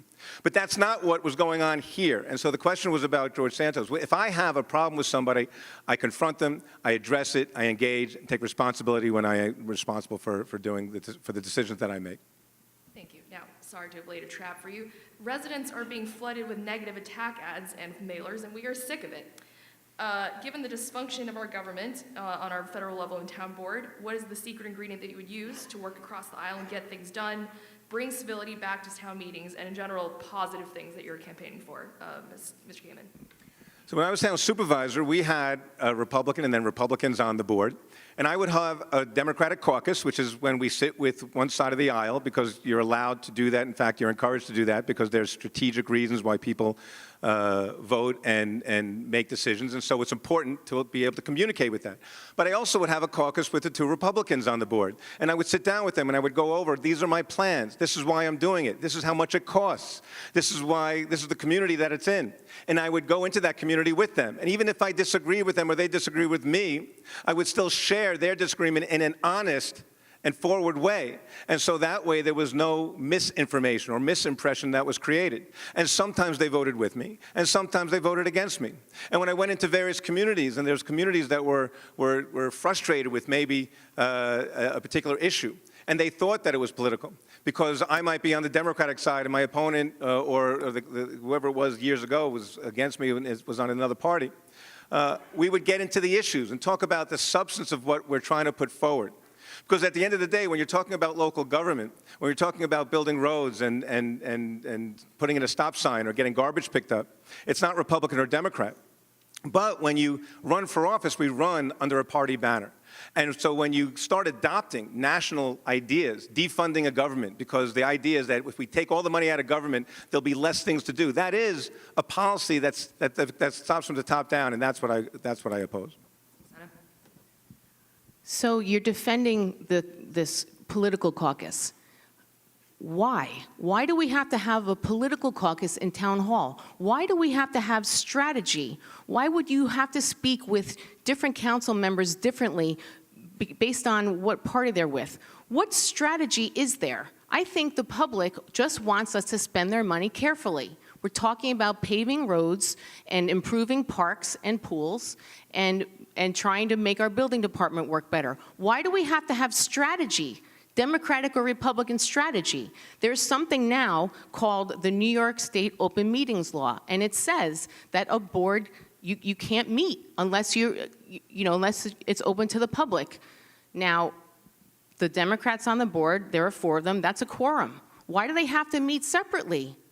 So I have been saying, why don't we notice our meetings? Why aren't they open to the public as the New York State Open Meetings Law requires?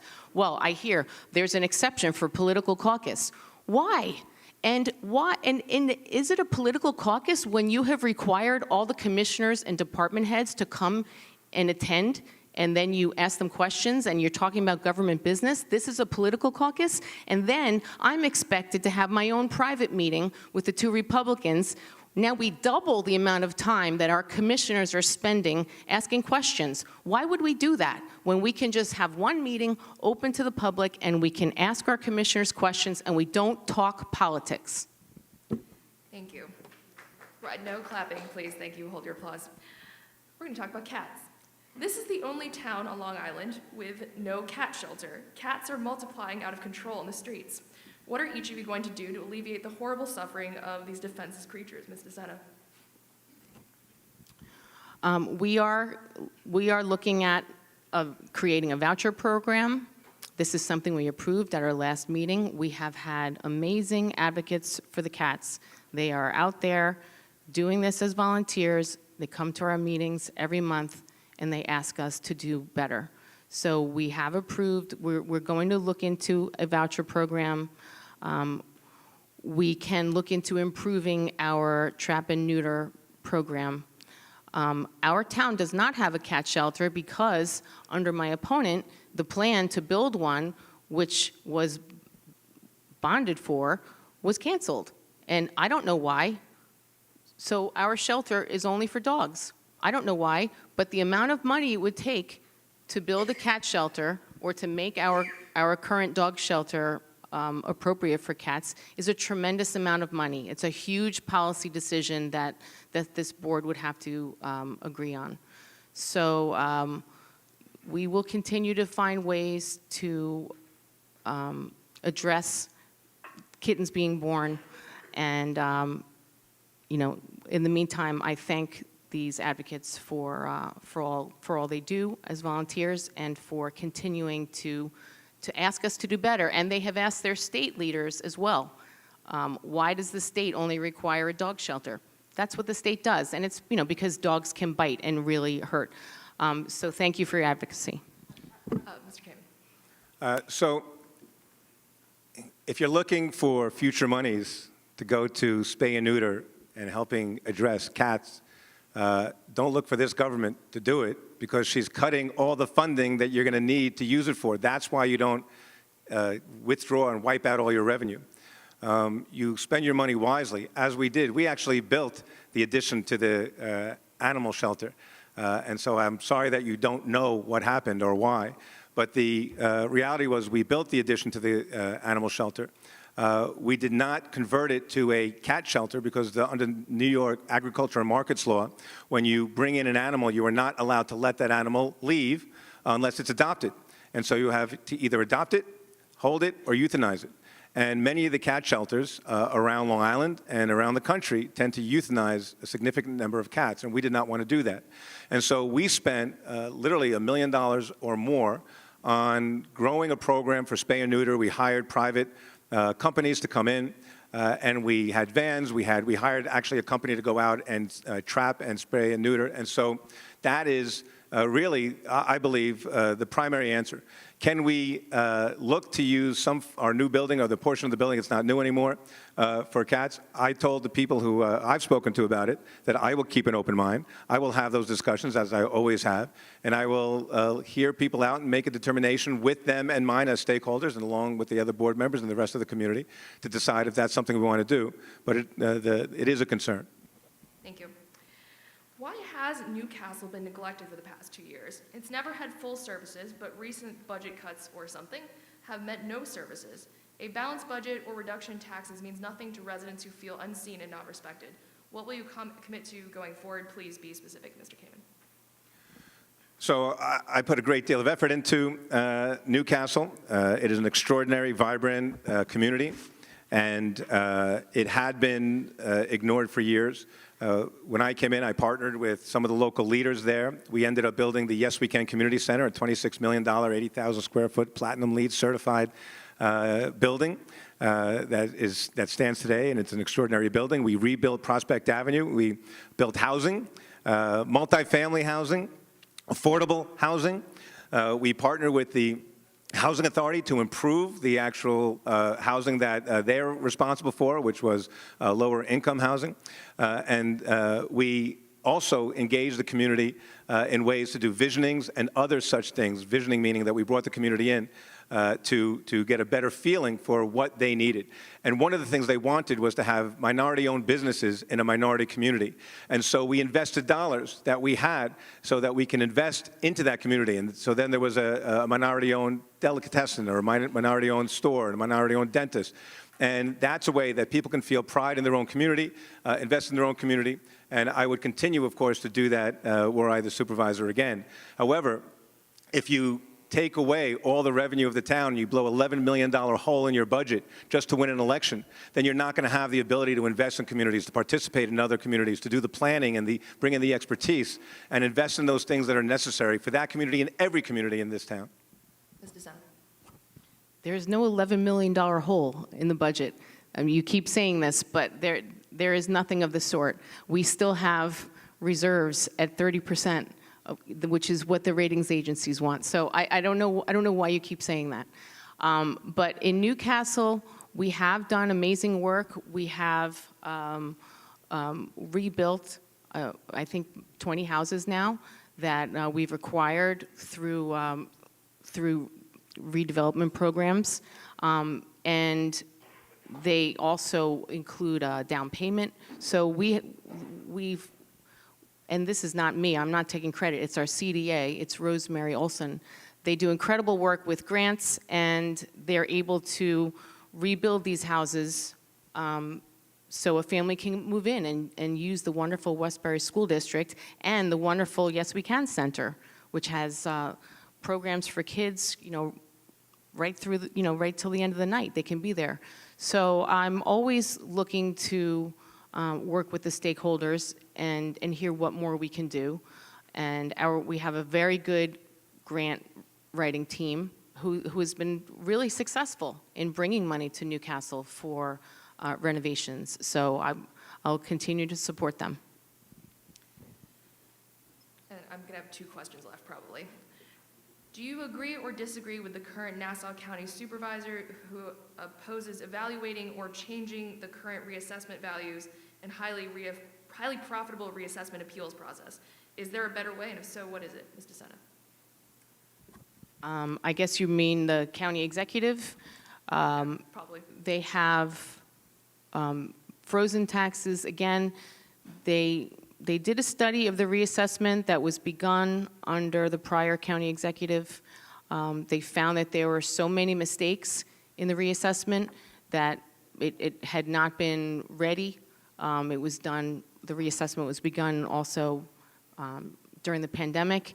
And so now, we're in like a 5-year phase-in, except they have frozen the rolls. So it's very difficult because with the rolls frozen, the people who feel that they're paying too much are also stuck. We have so many people who are grieving their taxes. This is something very complicated, and I'm not going to say that I know better than the reassessor as to how we get there, but we'll continue to work with the county and make sure that we advocate on behalf of our residents. Mr. Kaiman.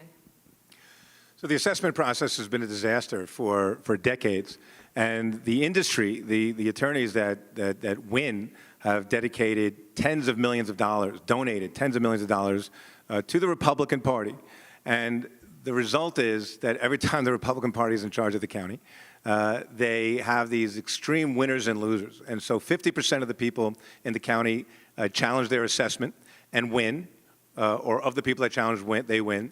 And the other 50 have to pay for the amount that the people that won are saving. So if X million dollars goes down in taxes because the people who challenged them win, all the people that didn't challenge them, their taxes go up because the levy stays the same. And so this is a system that's meant just to promote the lawyers. The lawyers are making hundreds of millions of dollars. It's a handful of firms. They benefit from it. And so as long as the system stays broken, then all this money flows through the politics, and it's their interest to suppress any change. I believe that ultimately the town should take responsibility and not to do assessment. That's a county function. But the town should make sure that through monies coming from the county, and the county can afford to do this because ultimately they would save money if they did assessment correctly, have the town do some type of analysis of assessment through a smaller office that would be able to ultimately make sure that the assessments were fair. And that's the key thing. We need to have fair assessment in our town, and every town. Thank you. And this is going to be the final question. What are 3 positive things and changes that we can judge your performance on as you campaign, Mr. Kaiman? You can judge me on my record. You know, I've served in various roles in government, at the county level, at the state level, as a judge. You could look at who I am and what I've done, what I say. You could look at my responses, and you could look at the results that I've achieved as a town supervisor. The things I've created, like Project Independence and bringing 311 to the town, putting in new systems so we can find when people are breaking the rules and hold them accountable. The things that I have done have been very public. You know, I do it in a way that brings in all the stakeholders. It's not just about showing up to the event and then figuring out who else can be responsible. It's about showing up to places, including the people who are impacted in the discussion, finding the experts, investing resources so that we get correct answers, so that we use science and expertise and people who are committed to getting results. That's what I've always done. And so I would simply say, look at my record and look at who I am as an official and the success that I've had, and I think people will see that my words ring true. As a reminder, we're almost done, so keep your phones off. Ms. DeSena. I have brought a collaborative approach to being the supervisor. And it's funny because when I was running for supervisor, I was criticized once because I said that I think listening is important. Well, I do. One of the things I've created is a substance misuse task force because there's a lot that's hurting our families, killing our children, and it's different than zoning, and zoning is something that's very important to our town, and protecting our zoning and making sure that our investments remain what they were when we bought our home in North Hempstead. But quality of life also includes the safety of our families and mental health. So I've brought some of my prior experience to my conversations with communities. I was very involved in many nonprofits before I ran for supervisor, and so I tend to reach out to stakeholders and meet with the clergy, the chambers of commerce, the civic associations, also the mayors. We have 31 mayors in the town of North Hempstead, and I've spent a lot of time with the mayors because they're also our residents, and the mayors tend to know their village residents' needs even better. So that's a positive change I think I've brought. Thank you. Now, before we take closing statements for the candidates, I would like to remind voters that Election Day is Tuesday, November 7th at your regular polling place. Early voting begins on Saturday, October 28th, and runs through Sunday, November 5th. During early voting, you can vote early at any of the 27 early polling sites in Nassau County. This forum is being broadcast by North Shore TV, which will rebroadcast it in the next weeks. A recording of this forum will also be available on the LWV of PWM YouTube channel within the week. So before we go on to closing statements, let's please offer applause to both candidates for their willingness to answer your questions together on the same stage. Ms. DeSena, you're first. Okay. Thank you, ladies and gentlemen. Tonight, we've had the chance to discuss the future of North Hempstead. And I want to thank you all for your engagement and attention to local issues, as these are often the issues that make the most difference on our lives. Throughout the evening, I've talked about some of my accomplishments from my first term as supervisor, many of which were attained despite an openly hostile town board majority. I have a vision for the future of North Hempstead, a vision built on a foundation of leadership and genuine commitment to the well-being of our residents, not to the preservation of political power.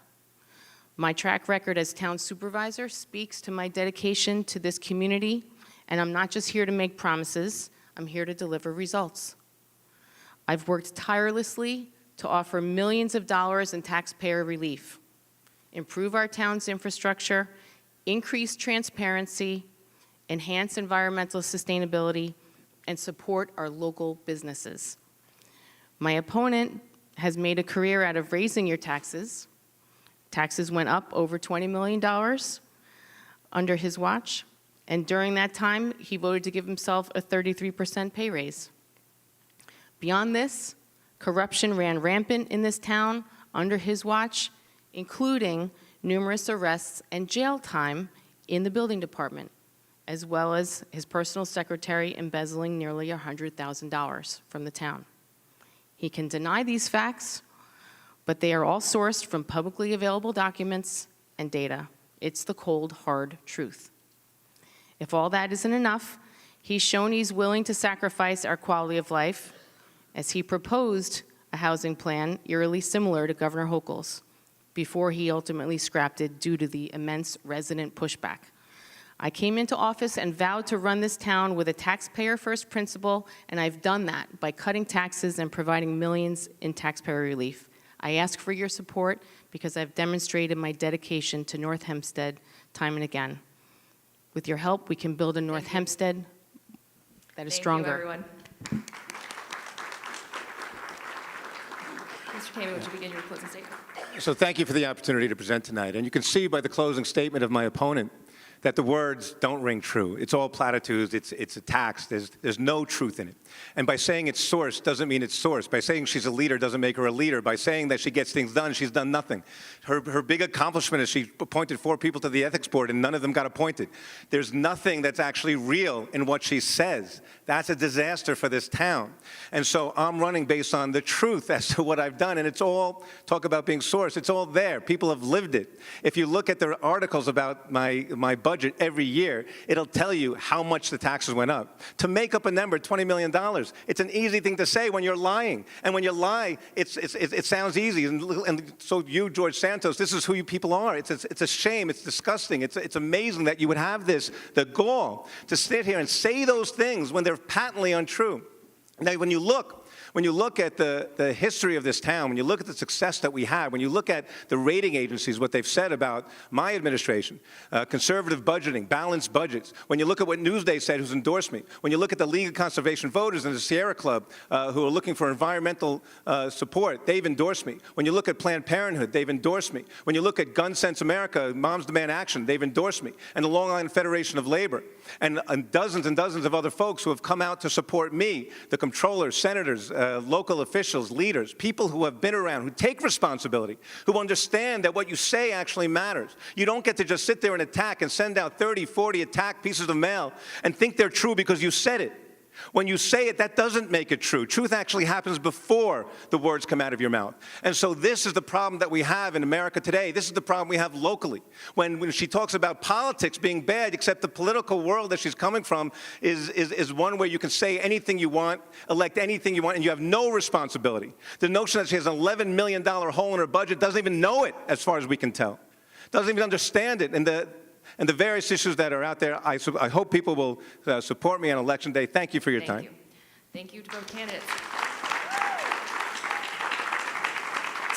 To the candidates, I have a few more words. The League appreciates your willingness to answer questions from voters thoughtfully and candidly, and in sometimes civil discourse with your challenger, and we salute your commitment to serving your fellow citizens by running to serve in this office. Thank you again. I also want to thank the women's group of the Unitarian Universalist Congregation of Shelter Rock for co-sponsoring this forum, as well as North Shore TV for broadcasting it. And last thank you, I want to thank you also everyone in the audience for your thoughtful questions, for spending the evening educating yourselves about both candidates, and for your engagement with democracy. Voters like you keep our democracy thriving. This forum for Town of North Hempstead Supervisor is now ended.